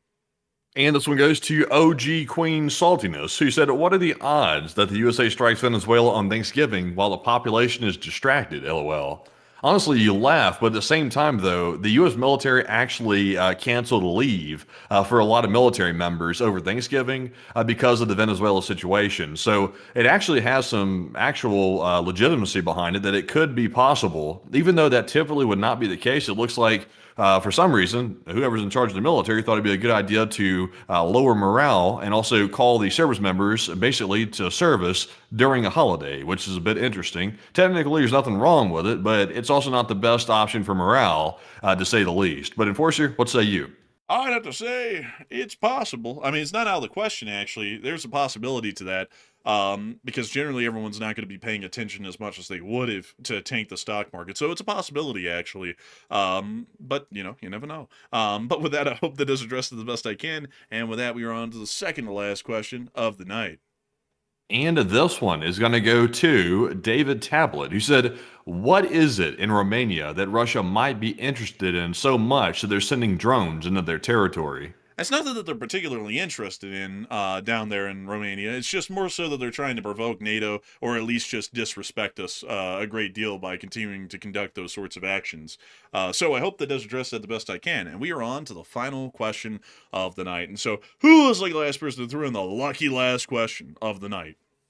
And that viewer is going to be none other than AF Kaplan, who said, if NATO citizens are hurt or killed by the Russian drone incursions, what then? And will NATO finally stand up, or what do you think is going to happen?